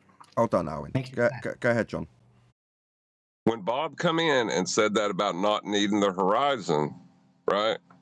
He was admitting that he needed a straight line because he was using an artificial line to establish a horizontal, a flat line, straight line. But he just never acknowledged it and assumed a sphere anyway, is what I was saying. Well, I recall he didn't tell us from the beginning that he was using an artificial horizon. He wanted to say, "Oh well, I don't need dip. I don't need the horizon," referencing the natural true horizon, and I don't need dip correction. Well, that's when I caught what he was doing. So what are you doing this on, basically? Well, I use the artificial horizon. Then I chided him. I said, why didn't you say that from the beginning? Because your language doesn't match when you're actually using the real horizon. You do need dip. But when you go to the artificial horizon, your sextant is limited to half the angle because you're doing it in a different way, but you still have to point your horizon mirror on the sextant to the artificial horizon, which has to be flat. Can I Right, make my that's what I final just said. Yeah, Yeah, that's he's what I just agreeing. said. He's agreeing. Okay. Can I make my final rebuttal as Baldwin? Yeah, go Right? ahead. So yeah, you're right. You need a straight line, or you need an apparent straight line, right? It could in reality be a spherical curve you're looking at, but Sorry. terrestrial refraction will make it seem flat, and a seemingly flat straight line is all you really need. The new one on me. What the hell is apparent straight line? Apparently straight. So what? Appearing completely straight, but isn't. Yes, because of terrestrial refraction. Well, then, by definition in your description, the then isn't bit just means it isn't straight. And it must be. Well, this sort of No, goes you to will where never Bob be able ended to up, see didn't it he? like Where he that. was saying, well, how far off would I be if I was on a ball? How far off would I expect to be Couldn't do on it. a ball? It doesn't work like that. Just can't be done. As soon as you take a circle of equal altitude to each of the GPs of the star, it's not about being inaccurate. Every principle that's being employed requires a straight baseline. So when they say, well, how much am I off by? Well, it could be off by such a fundamental amount that it's round the other, 90 degrees around a sphere, when you're talking about tens of thousands of miles of area when you're calculating your position with 3 stars. That is such a vast expanse of flat. But you're kind of asking a question that sort of whistle past the graveyard. To do this in the first place, you're measuring an angle. That's 2 straight lines. One pointing at the star. Now, if that's over a piece of ground that's 2,000 miles away from your position, you're making a triangle from your feet to the ground that is below the star. Well, to make a triangle, it's got straight lines. So when you're like, well, how much would it be off by? Off by? No, you just wouldn't be taking an angle measurement. You just wouldn't be doing this. Now, their response to that is, well, we don't. We have the sextant at the centre of the presupposed spherical Earth to do this, obviously, and the stars are infinite distance, and we just assume that when we're doing it on the surface, that's kind of the same as dropping it because of all the above reasons. You're like, well, when we do it, we just measure a straight line because we're just measuring a triangle. There's no presupposition required. In fact, you have to assume you're getting a straight line to the GP of the star because that is what you're actually doing. So it's game over the moment they say, well, how much would be out by? You wouldn't be getting an angle. You wouldn't be using this tool. It wouldn't work. It can't work. It doesn't measure angles from curves. The principle fails immediately the moment they say they're on a sphere with a sextant. Yes, it's a precise instrument, and there's going to be error inherent to the instrument to begin with. This is why when you study it, and it won't take long, just do a few YouTube searches, you have to make sure the index arm is at 0. The factory sends it to you with a certificate, and it tells you how the factory set it. Now, it's not always perfect. It could be a minute off or whatever. And so when you do it, you have to find out if you're going to be plus or minus off on the index arm of error. And then it tells you in your final calculations, if you know you're +2 off, then you got to do this. If you know you're -2 off, you got to do this in order to get it back to 0 because you're using a tool that's not quite calibrated to 0 when you used it. That's number one. Number two, you have to turn the sextant sideways and adjust the 2 mirrors for perpendicularity. You've got to do that. Everything, and the plastic sextants have to be checked often, like every time, whereas the metal sextants that won't bend or warp due to heat as much as the plastic ones. That's why they come in the box. It's great taking care of them, putting them in. They got 2 pegs that go inside the box so it can't be jarred in the ocean. Everything about this tool is, in a sense, very, you got to treat it with kid gloves and make sure all of those pre-things are done. And then when you do it, then you go to the book and follow the address book of the GP of all the stars that you're shooting. So that's how they can get it to within a half a mile to a mile, because how important it is to dial this baby in at the beginning and get everything right. So there's more to this than just picking up something and aiming. Indeed, but with that, I'm going to say, first and foremost, a huge, massive, enormous thank you to both Discord and G+ panels for making today's live show possible. If you are watching this on either Nathan Oakley 1980 or Nathan Oakley premiering streams, then stay tuned, as there will be an after show to follow. Massive thank you to all of you who helped me out over the last few days by smashing the PayPal link. If you did want to support me via PayPal, now's the time, as desperate measures are needed, as I'm down on some pieces of equipment which are out for repair. So thanks to all of you who did support me via PayPal, and if you did want to, smash the PayPal link in the info box below this video. Once again, stay tuned if you're watching on either premiering stream. I've been Nathan Oakley, and I will see you all in the next video.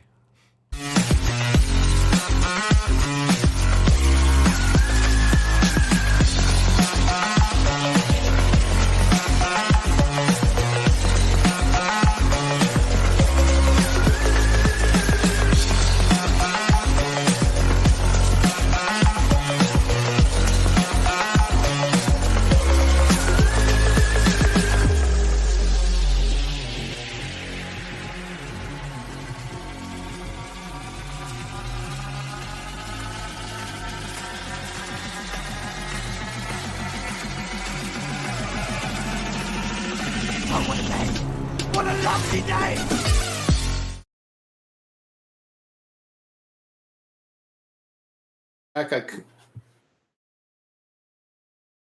I'm sending you a couple more slides, Adam. Oh, cool. We're going to get on that this weekend. Yeah, take your time.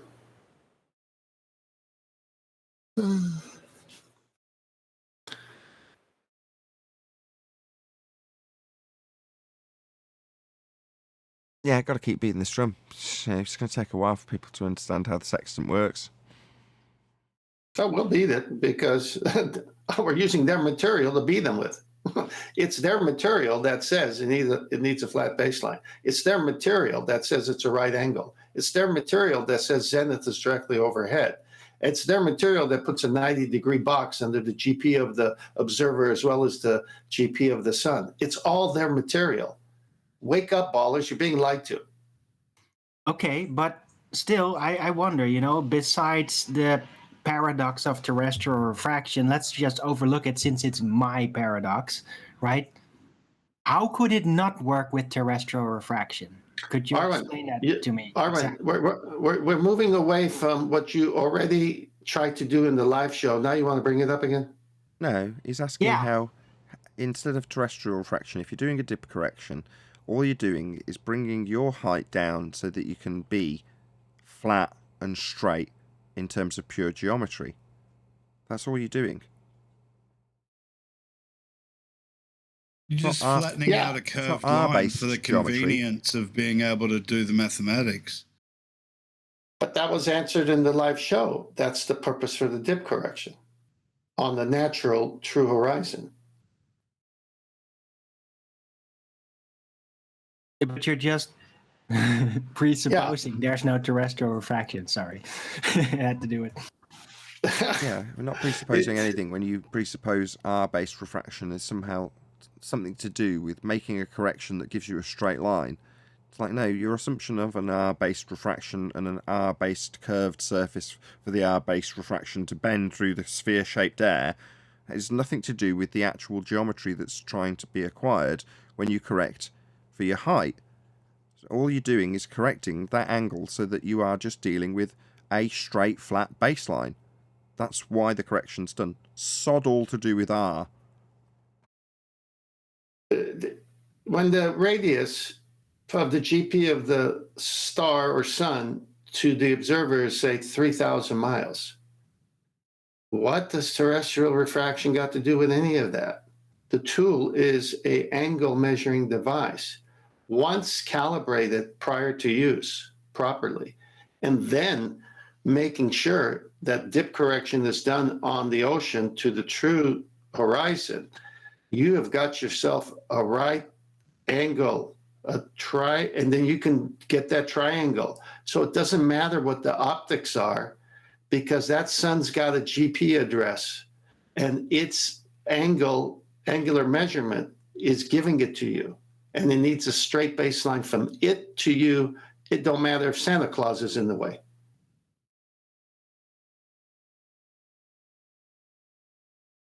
Yeah, exactly. But along that line, once you've made your dip correction, it doesn't matter if there's high-rise buildings in the way. It absolutely matters not what sits on the straight, flat line that you're drawing. And when you use the horizon, all you're using it for is to establish that baseline. It isn't the baseline. It establishes the baseline. Therefore, beyond the horizon, to potentially a couple of thousand miles away, you've got a straight line from you to the GP of the star. All straight, all flat, and the only corrections that are being made are to make it more flat, more geometrically true to the triangle with its straight, flat baseline. That's all you're doing. There's no corrections for R, there's no assumptions of geometric dip to horizon. You're utilising an optical property of it so you can draw a straight line. That's all you're doing. Well, that principle is and must be applied to a flat surface. Works because of it, gets more accurate the closer to flat you get. Everything about it shouts, it is a flat Earth.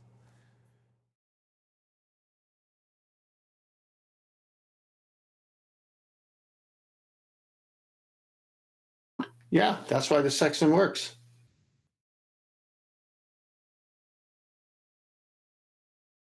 And like we were talking about in the pre-show, their apologetics for it basically say, well, we'll make the assumption that it's flat and that we've got a straight baseline, a flat, straight baseline to the GP with 90 degrees, as described in every single description, baller or otherwise, when describing the sextant and its functionality. We'll accept all of those things. However, if I then, after the fact, move the angle that I've made on the flat surface with my flat presupposition and move that down to the centre of a presupposed spherical Earth, I can presuppose that this took place from the centre of a presupposed spherical Earth with infinite distances to the luminaries. There you go. Sphere faith retained. You're like, yeah, but you didn't do that. You actually did stand on the surface and take an angle measurement with a straight flat line along a straight flat baseline beyond the horizon that you utilised to get it. So you took this from a flat Earth and then just after the fact made it into your faith that your model somehow applies to the world you're actually standing upon. Well, it doesn't. It's just your fundy way of justifying something that isn't real and couldn't be real, or you wouldn't have got the measurements to make the presupposition after the fact. That needs a flat Earth.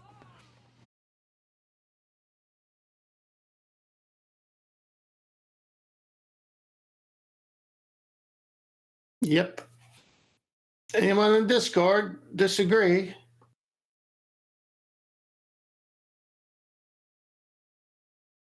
Yes, they're all in chat though. They're chat skanks. I don't know if it was a fake Morgal in the chat, but when we mentioned getting him a link, he appeared in the chat and did a little smiley face. So I told him, sent you the link, but it might have just been a chat skank troll with the fake name. Nathan, I got a picture of a level on the table that seems to be at a park. Can you post it up? It's a Master B.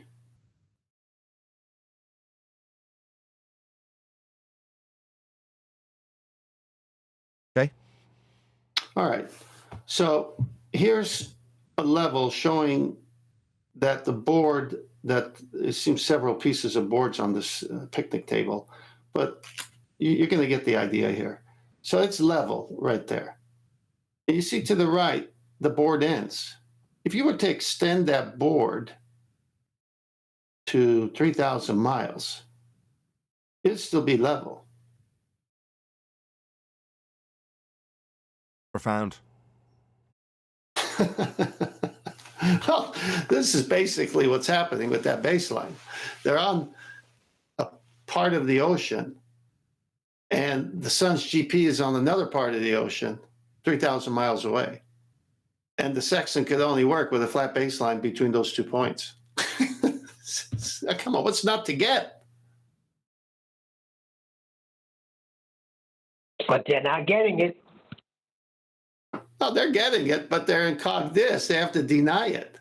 But they won't deny it when they're using a level to build a table. They're being woefully ignorant.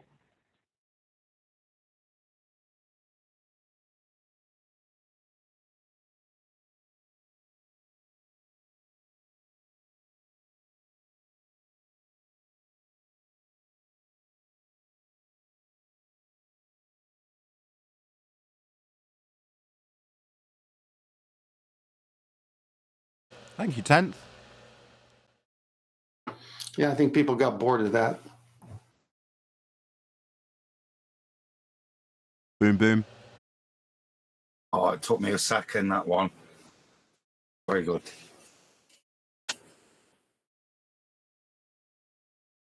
I mean, it's been over for a long time. They're no longer here. They can't handle the cog dis. I think that's why they can't come. They can't handle the cog dis anymore. It's too painful to come. Can't handle the truth. Well, it seems like we're getting a new wave. Go on, Roger, sorry. Seems like we're getting a new wave. Yeah, what do you mean? Nathan said, I'm sorry. Did you want to talk, Nathan? Because I was speaking over you. Oh, okay. Well, it seems like we're getting a new wave of ballers. Like one said he wants to come on Friday, and we had a couple come on Discord. And these guys, they're kind of new to it, but it seems like they're looking at the rhetoric that's out there already on YouTube, like Simon Dan and Sly and all these guys. But yeah, it looks like the torch is getting passed. So there we go.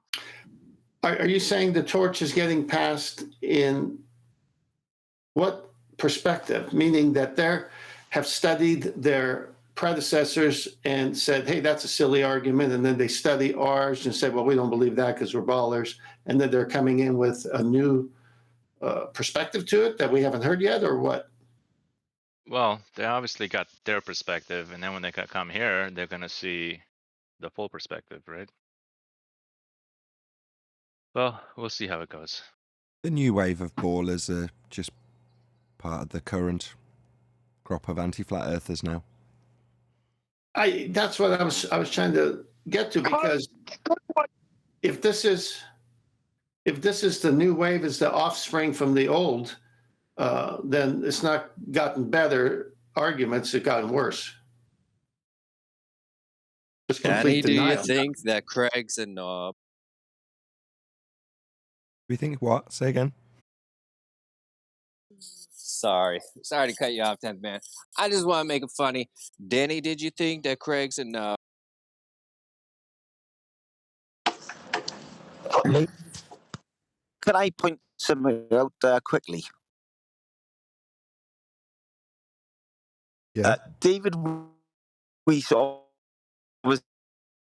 he says that circumnavigation You're roboting. would work the same on signals off on the globe and on your flat time ignite. Come the only time come north or south would be if you. It would either point northwest, south pinnacle of a globe, right? Drop and rejoin. I couldn't make anything out from what you said. You were roboting. Really? I heard him We don't perfectly. speak robot. No, I agree. Yeah, we didn't get any of that in. A week on Tuesday, the original Nathan, I think you'll find. Yeah, definitely.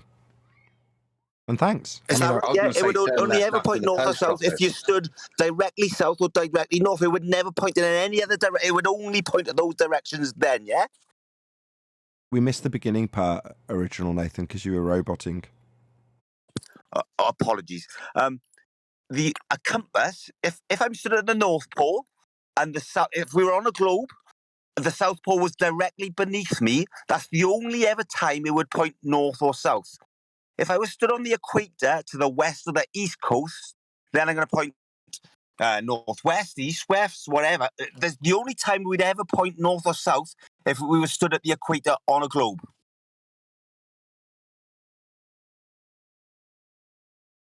No, I didn't hear a word of it. You were roboting terribly. Apologies. I'm picking the kids up. I'll come back to you. Yeah, just drop and rejoin. I think he was alluding to whether or not a compass would actually align on a ball in terms of its alignment with magnetic field. On a flat plane, we know what we're aligning with, but on a ball, you're twisting within that field, aren't you? Each distance has a different orientation to the field. I think is the point he's alluding to. You got that from that roboting. I'm amazed. Courage. It could well be wrong. Neil, you're roboting now. Good. Absolutely correct, Neil. I don't know how we hadn't mentioned it before. I said Nathan had good fun. I said new wave of ballers. I don't think he meant ballers. When he said ballers, I kind of knew what he meant. When ballers is anti-flat earthers, right? People who will defend the rebuttal against the globe claim, and in many instances relinquish their own globe faith and claim in order to do so. Well, they used to be called ballers or globe heads. Well, I like the term anti-flat earther. That's what he's talking about. Because new influx of ballers, well, that's every time a new baby plops out of its mom's coochie, as far as I'm concerned, in the Western world at least. You know, it's interesting you said that. How come I keep getting an echo? Sorry. Anyways, it's interesting you said that because QE, I, and some others were in the after show. And this guy was hot micing this baller, this new guy. And he didn't know he was hot micing. And some of the stuff he was saying, it sounded so bizarre. Almost people were writing in chat, wow, that's like an Agent 5. And then another guy was like, oh yeah, definitely Agent 5. And I was like, whoa, I'm not saying that's what it was, but it almost makes me wonder if they're just being sent just to be out there, I guess. I'm not sure, but I don't know. That sounds pretty out there, even thinking like that. But that was interesting. Well, what did you hear on the hot mic? How was it like? It was basically like him talking about like creating a stock account. Should I create a stock account? It sounded like he was trying to do that and trying to get back on. It was like he was talking to somebody else. He was asking somebody. He was asking somebody for their phone number or asking to send the verification to their phone or something like that, or asking them to if they'll take over his screen so that they'll put in the verification number. He was online with somebody saying you could take control of my computer. Yeah, it was pretty bizarre. Almost like it was like a mentor-tutor kind of relationship. But well, that's what they do. That's what computer techs do. They have a program where you agree to, and then they remotely fix your computer problem. So why would he need someone to take over his computer? Well, he needed technical support, of course. He needed a staff to look things up quickly. Because Or he could have been working on his computer while doing the show. That's a good point. That's right. Maybe. He was talking about being kicked out of Discord, though, and that it happened before. Blah, yeah. blah, blah. He was trying to fix the problem that he was having, not being able to connect, even though he was sitting right there.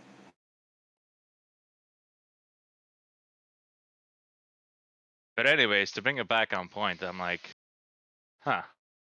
You know, I never really thought about along those lines, right? Of like people being like that, or like, you know, agents or shills or whatever our community likes to call them. I never thought that was a possibility. And even now I'm like, yeah.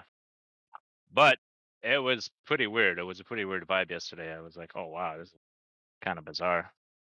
Yeah, I absolutely think there's explain skills. to you that there are professional trolls. Absolutely, If you go without look question. it up. You can.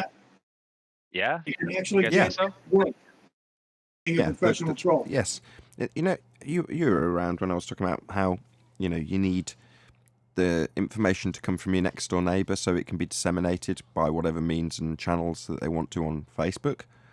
Well, with that in mind, if there's a certain story that needs to become prevalent, you've got to be able to nudge people in that direction, coerce them in that direction. You know, well, you've got to have a hidden hand at some point in that process. So I think it goes without question. There's going to be people who are in this scene that are trying to coerce the direction of certain subjects in certain directions. I mean, if you were, you know, we know the level of the deception. So it seems almost unreasonable to assume that that wouldn't be the case. But that's just my opinion.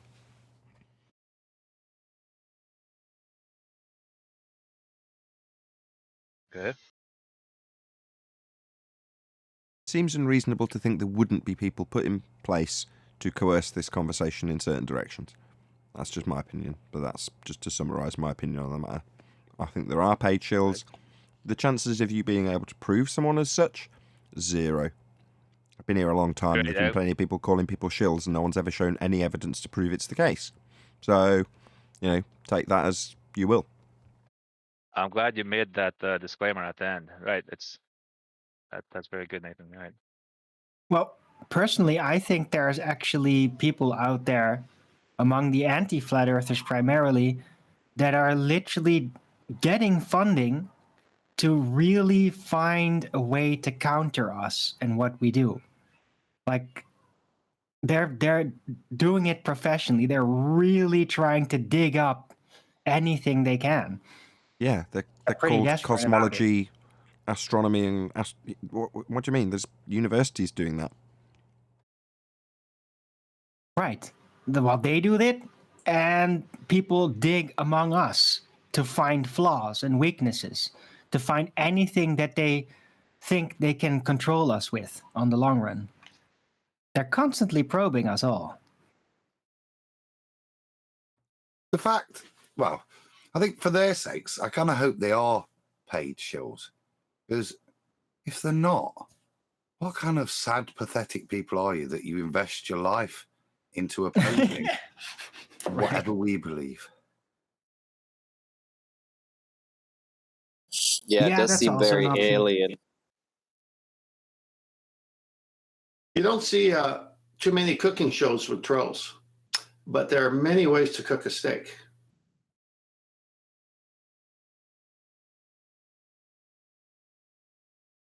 You don't have a cooking show, 10th Man. You have a food review show. Hopefully the point won't get lost. I mean, we've said it before, what you don't have are channels and shows dedicated to disproving ghosts or, yeah. Well, my point was everyone is agreed it's a steak. Now, you can cook it this way, you can prepare it this way, you can marinate it this long, you can do all those things, but no one is in disagreement that what you got in front of you is a steak and where it came from.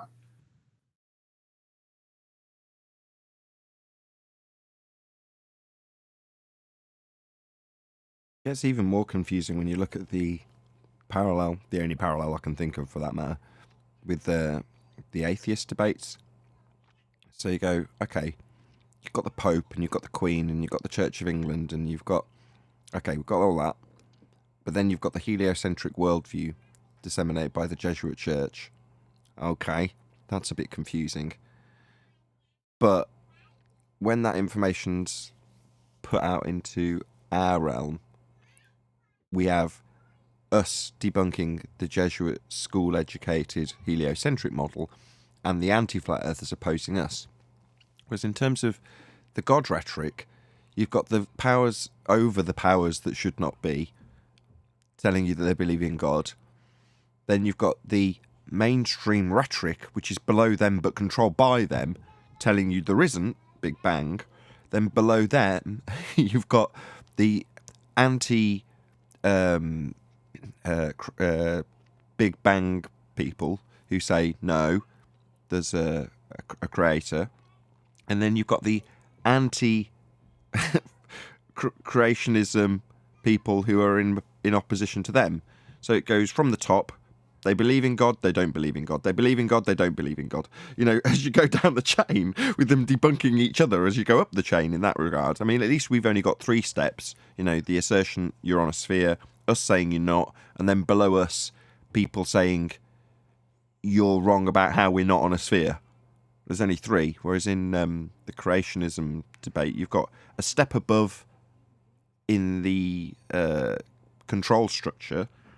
That would be the main source of all the information. They're of at least portrayed belief in God. Below them, they've got the narrative they put out, which is no God. And then below them, you've got the people saying that the people who say there's no God, below the people who say that there is, are wrong. And then there's the people who say that the people who say there isn't a God because the people who say that there isn't and are in subservience to the people who are at the top who say that there is are also wrong. So you've got like 5 stages. Very confusing. It's an interesting point you bring up. I recall the scripture. I just looked it up. It's Book of James, chapter 2, verse 19. You believe that there's one God? Good. Even the demons believe that and shudder. So believing in God is like, oh, there's a creation, there's a creator. That doesn't change your life. That doesn't make you seek him for other things in your life, forgiveness of sins or other things.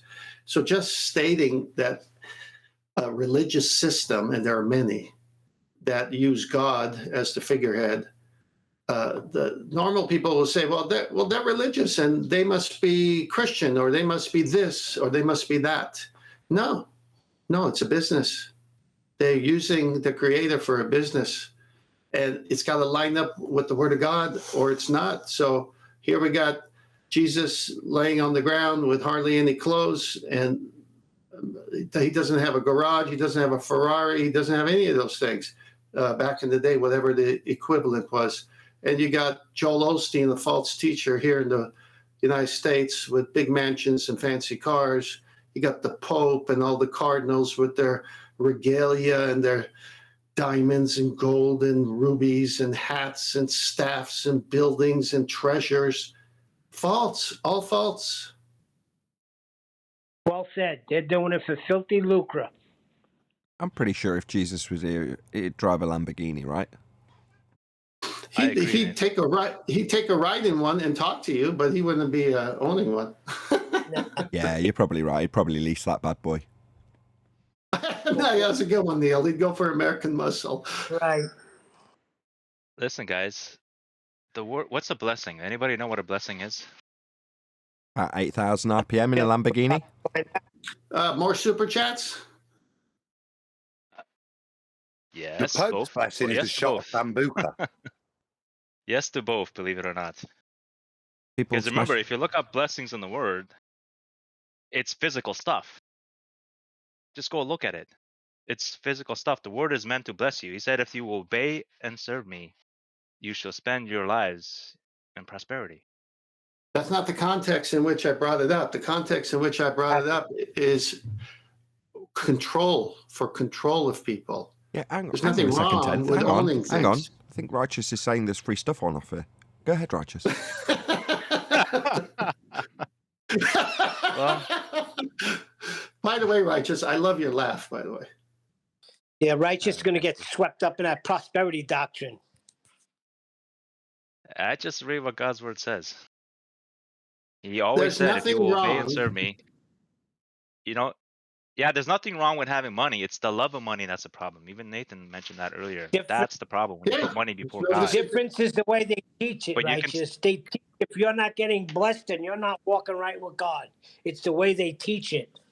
Look at how this conversation went apart from what I was trying to say. What I was trying to say is that people will use God in their business, in their religions, as a means of controlling you. It had nothing to do with God's word saying blessings and that God will provide for you and that money is good or bad, but the love of money is bad. It had no bearing on that context. It had to do with the subject at hand. And Righteous has now moved that transitioned, but he should have said, I want to transition to this perspective of owning things or not owning things, but he didn't do that. To be fair, he's right. It doesn't have any bearing on it. Let's not let this conversation go round and round. Well, that's obvious. Oh, very nice. All you got to do is look at the life of Abraham. Yeah, he was blessed. Not saying you shouldn't be blessed, but when you're teaching that if you're not, there's something wrong with you, then that's a problem. You missed Nathan's subtle pun. You just missed his other pun with the waves and the currents, so I don't care. Hey, I go with the tide, Neil. Which I thought was an excellent pun, Nathan. Even Jesus was blessed. He rode the primo donkey that nobody else ever rode on. He also had the Yeah, and he best had clothing. seamless That's why robe, they right? cast Right. lots over his clothing because hold on. That's And why he they had a cast lots over seamless his clothing robe, because right? he had. Let me finish, Neil. That's why they cast lots over his clothing because he had like seamless clothing, like they were without seams. They were worth a lot of money, and they were also walking. They also had like Judas carrying the money bag. At one point, they almost had enough money to feed like thousands of people. The disciples were like, "What? Should we go buy food for all these people?" So a lot of people misinterpret what God's word really says every now and then. Again, Yeah, but the Son of you're Man has taking nowhere to lay his head. again, Righteous. You're proving yourself to go to Scripture and quote verses that in a particular context I have no problem with. But now, what are you trying to do with those verses here? He was also born in a manger because there was no room at the inn, and he wasn't born in a king's palace, and yet he's the king of everything. So was he humble? Wait. That's Oh, quote the mining. donkey. Remember, he had wise men bring him gold and money, bring him I wealth. knew that was coming up, and I was going to say that. Right, just hold on one second. Let me say one All right. thing. Let me say one thing. When I was a babe in Christ, I almost got swept up in it because I'm reading something, and the guy's saying, if you were in town, Jesus would have probably brought you lunch. And he had everything that you just said. Seamless robe. They brought him frankincense, and his mother lived on that to raise him throughout his life. That is prosperity doctrine at the root. You better cut it. Well, to plug in my next video, Yeah, but that's all Daddy's money. So what did they bring him? Daddy's money that Jesus got it from. They brought him gold, frankincense, and Murcielago. He'd definitely be a Lambo guy. Good one. I have never heard that one. That was good. Just so you know, I'm back, and I think my signal should be good now. If I could just get my point across, if that's okay. Right. Thank Right. You goodness cannot you're back. Go ahead. Let me round out to plug up my next video. My next video is going to be the blessings of obedience. So tune in for that. You're not the boss of me. Go on. That's on All right, Righteous so what Force does this channel. new caller got to say? Hold on, we're going to get to the original Nathan in a sec. That's on Righteous Force channel, so check it out. Subscribe today, be here or be sphere. Go ahead, the original Nathan. Lovely. So obviously, fresh eyes, fresh ideas, right? Obviously, I watch a lot of David Weiss, and he says that the compass only ever works on a severe. It works both on a severe and on a flat plane, right? That's what he says. The same.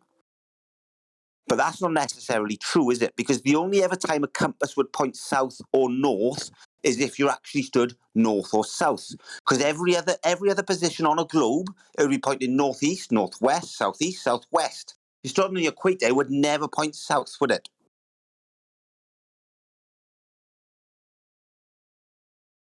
You asked this last time. I thought the compass only pointed north, and the backside of the arrow was always south. I agree with you on that because there's only one north. Yes, I agree. Hold on, let me just summarise this point. So I think the point trying to be made is that the assertion by David Weiss is that a compass would work on a spherical version of Earth and would also work on a flat Earth version of the world. Whatever model is being used to depict that, I don't know. But regardless, your argument, or the original Nathan's argument, is to say, no, it wouldn't work on a spherical surface. Correct? It would work on a spherical surface, but if I was stood at the equator, it would only point north. It would never point to south or north if I'm stood on the equator, ever. Why not? Well, because north would be either to the right of me or the left of me, no? No. North is like an absolute North direction. is in front of you. North is north. But if you're on a flat surface, north is in the middle and south is on the outside. But on a sphere, they could point in every single direction north, couldn't it?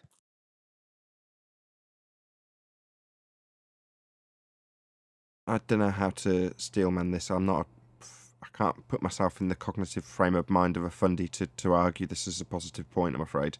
That's why you're being met with so much silence. Where's Baldwin when you need him? He's off shopping, isn't he? No, I'm not. Good. Always take it. What? Well, what I'm saying is, if you're on a globe and they say that there's a North Pole and a South Pole, that's what they tell us. There's a North and there's a South, and that's how compasses work.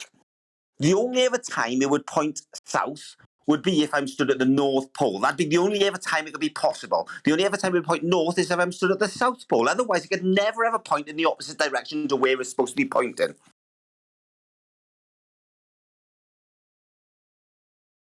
I don't know about that.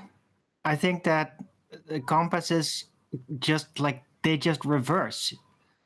So if you go south of the equator, then literally the south part, the opposite of the north pointing part of the compass, will simply start to point south because it's an opposite magnetism there. Well, wouldn't it point northeast or northwest? No, it wouldn't. No. The other side of the compass points south at that point because the other magnetism, the other side of it, the other pole, is stronger than any kind of North Pole pool, right? At the Has south. someone done this around the globe? Because otherwise it doesn't work. What around the globe? What the hell does that have to do with it? Well, because obviously, if I'm stood at the equator, and if I'm stood in Spain, and the North Pole is above me, and the South Pole is below me, the only way I can get to the North Pole is if I face northeast or northwest. The only possible way, if the North Pole is a magnet that I'm pointed to, the only way to ever point north or south is if I'm sort of opposite it. What? No. A compass points north and it points south. Whatever it is closest to, that part points towards it. You understand? It's a straight line, though, Arwen, no? What? Northeast is a straight line, right? No, because if you're talking in ball world, then it's arcing field around each hemisphere. And all you're doing is aligning up within the field lines. Same on a flat earth, you're still lining up within the field lines. It's not pointing, right, to north, is it? It's aligning itself within the magnetic field that it's exposed to. That's where the alignment comes. Yeah, it's following the same direction as those. But that's what I'm saying. Are they trying to say that they aren't? Is that what they say? That line is an arcing magnetic line. So you're just that's what I'm trying to say. They say it's an arcing line. Is that what they say? That's what a magnetic field is, yeah. For both models. Thank you very much. That's explained it. Oh, good. Thank Jesus. Allah be praised. Oh, thank Jesus. Yeah, I don't understand what he's saying still. What I'm trying to say, Tenth, is when you get two magnets, if I'm sat in my living room and I have two magnets and I put the attractive end to the negative end, they push away, right? Mm-hmm. And if I put them both facing each other, they attract each other. And that's science tests. But if I put one on it doesn't work like that on a globe, does it? It doesn't. What globe? No, I agree. There's no globe. I agree. There's no globe, but that's why I'm saying magnets don't work that way. Well, magnets.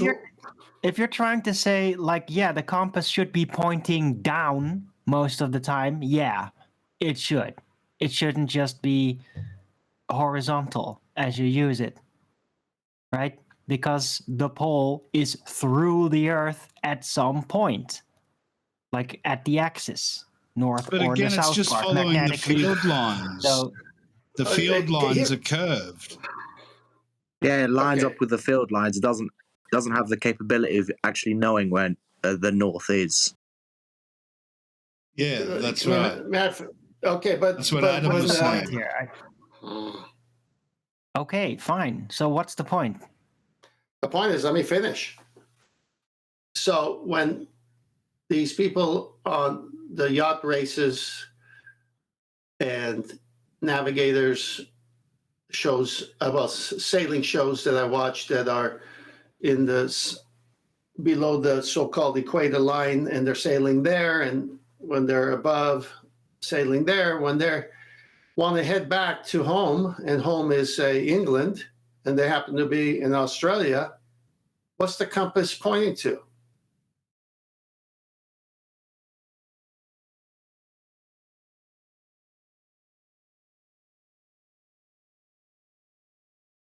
It should still be north, yeah? Yeah. Duh. Cardinal directions. I mean, they're down there, supposedly on this globe, which doesn't exist, and they got to go north. And if the compass doesn't point north, how are they going to go north? By going the opposite of south. That's north. Oh, and then God. eventually you will get closer to the north than you are to the south. Yeah, but the compass arrow will revert the other way. But the arrow doesn't point south when they go north. The arrow's pointing north, and the back end of the arrow on the compass is pointing south. That is what I'm saying. No, you weren't. No, that is what I meant, though. And that's what I said before, and so Anyone that's why I else's- repeated it. Anyone else's head hurting a little bit? Yeah, you got a compass, right? The compass has an arrow. The arrow points north. The front of Always. the... Can I finish? The front, No, of, you wouldn't let me the finish. front of the arrow points north. The back what I of said. the arrow points south. If you're closer to south, then the back part of the arrow will be your guide. If you're closer to the north, then the front part of the arrow will be your guide. Nice way to repeat that. Thank you. But if you're on a globe and you stood at the equator and you've got your compass and you want to go north, so the Earth supposedly is 24 and whatever circumference. If I want to go north, shouldn't that compass point me into the ground? What the Did heck? That anyone was hear what my Adam original said about point. You already field said why lines? that wouldn't work. Did anyone hear what Adam said about the field lines? That settled it. Yeah, it did. Right. That was 5 minutes ago. Yeah, I know.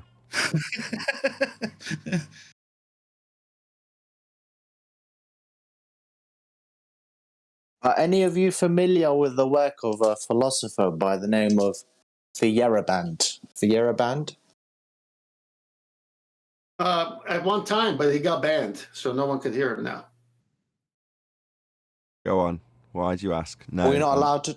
Go ahead. We're not allowed to talk. Is it against the rules to talk about him here? Yes. His name shall Depends on never who be he is, but mentioned. yes. No, of course it's not. Go ahead, David. Is that right? Yeah. Go ahead. Yep, that's a good enough pseudonym for me, David. Yeah, whatever. It's because I feel because there's a lot of philosophical movements which are against science. Feyerabend especially, he even has a book titled "Against Method." So, I think ultimately a lot of these things have a kind of philosophical source, and I think in terms of a lot of this kind of weird science stuff we see today, what people kind of describe as pseudoscience, I wonder if philosophically it's coming from this Feyerabend person or academics like him. Did you say against the method itself, as in against the scientific method, or is he against the pseudoscience claiming to be adhering to the method? Which one's he against? No, he has a book, a philosophical work titled "Against Method," where he argues that. I've only read the blurb. I still haven't read the book, so I probably shouldn't say anything about it. I just know that the blurb and the title are against method, and basically argue that the scientific method isn't a way of getting to truth. And then he kind of builds from there what science should be from that fact. Right. So liberalist. He's a science liberalist. Thinks science can be anything. Oh, we need more freedom. to assume things to be science. Adam is share screening.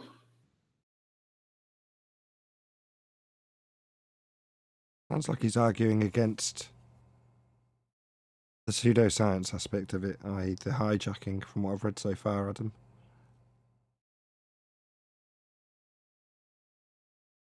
Adam, But why would that be anti-method? Because method is exactly what science is, and the stepping away from the method is what created the problem, not the scientific method. Stepping away from the method is the problem. So is he arguing against having a method? Seems so. Excuse me. So from the first paragraph, it seems like he's pulling apart the methodology, and it's specifically saying that methodology is the scientific method, and he's calling it absurd. Right, so he's a liberalist. He's just like, nope, science can be whatever you like. And here's the reason, because they all did it wrong and we disagree, so let's throw it all out of the window and start completely anew, but without rules. Hold on. Sorry. Just go back to that last paragraph you were on at the end of the last one. So, no, it then contrasts it, where he's basically saying, where is it? In the last paragraph. Galileo. No. Well, there you go. Braband also argues that if Galileo had adhered to the conditions of the methodological monism, then he could not have achieved a heliocentric cosmology. This implies that scientific progress would have been impaired by the methodological monism.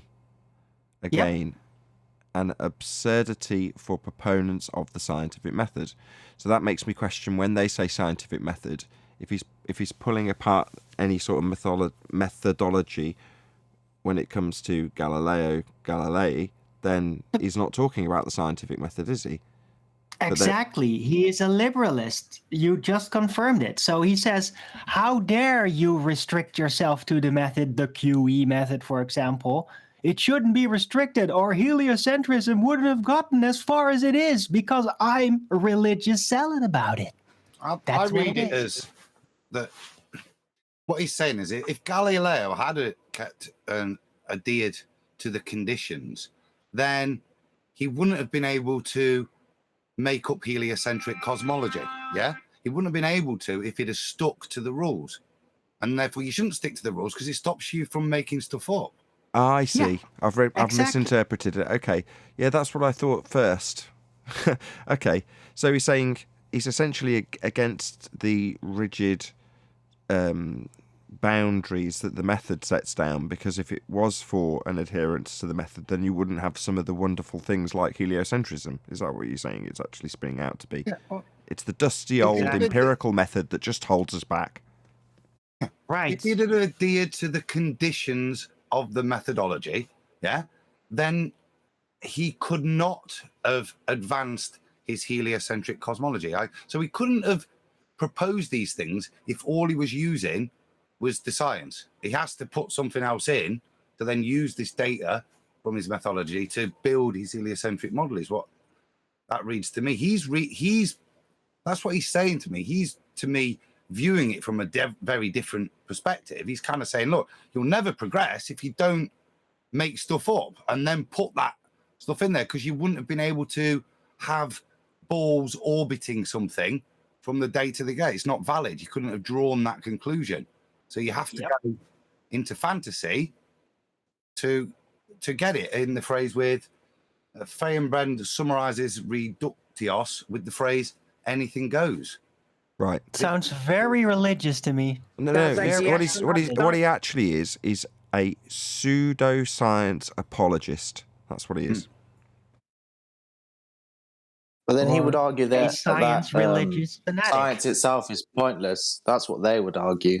Because that's what he is arguing. Again, I'm still reading philosophy, so I'm still don't know everything. But they say, well, if there is no truth anywhere and it can't be accessed and so on, because of, philosophical arguments, which I quite don't understand at this moment, then the method should reflect, science should reflect the fact that there isn't a truth. And so this, I don't know, because I haven't read him, and I don't want to misquote something without having read it yet. But I'm assuming that he's saying that since there is no truth, it's all relative and so on, that the scientific method should be kind of discarded, and it should be, wherever we want it to be. Yeah, Right. that's exactly we what he's should be saying. able to Yes. make shit up. Yeah, that's exactly what he's saying. Good summary. There was a time when theology and the sciences were together.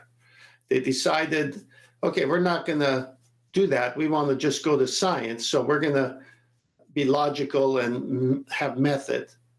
And that's how they made the change. Okay, we're not going to accept the Bible. We're not going to go by faith. We're not going to go by belief and then tie in science together. We're going to separate the two. And then now they abandoned the method so they can come on with their pseudoscience. So the method, if they stuck to it, wouldn't give them heliocentrism. It would have matched what the Bible has said. So about cosmology. But they need heliocentrism. But the first toe into the water was, we're going to be scientific, we're going to be logical, we're going to prove everything, we're going to have a cause and effect, we're going to do it all the right way, and no one could argue it because this is stronger than believing in some ancient scriptures. And then they say, well, you know what? We're going to have to vary off this method and be pseudoscientists to push our heliocentric model. Yeah, you don't want that dusty old scientific method getting in the way of us making up stuff. But with that, I'm going to say another huge, massive, enormous thank you to both Discord and G+ panels for making today's after show possible. And of course, a massive thank you to all of you in either Nathan Oakley 1980 or Nathan Oakley premiering streams. Hopefully smashing the super chat, liking, commenting, sharing, subscribing, hitting the PayPal link, and all that good stuff. I've been Nathan Oakley, and I will see you all in the next video.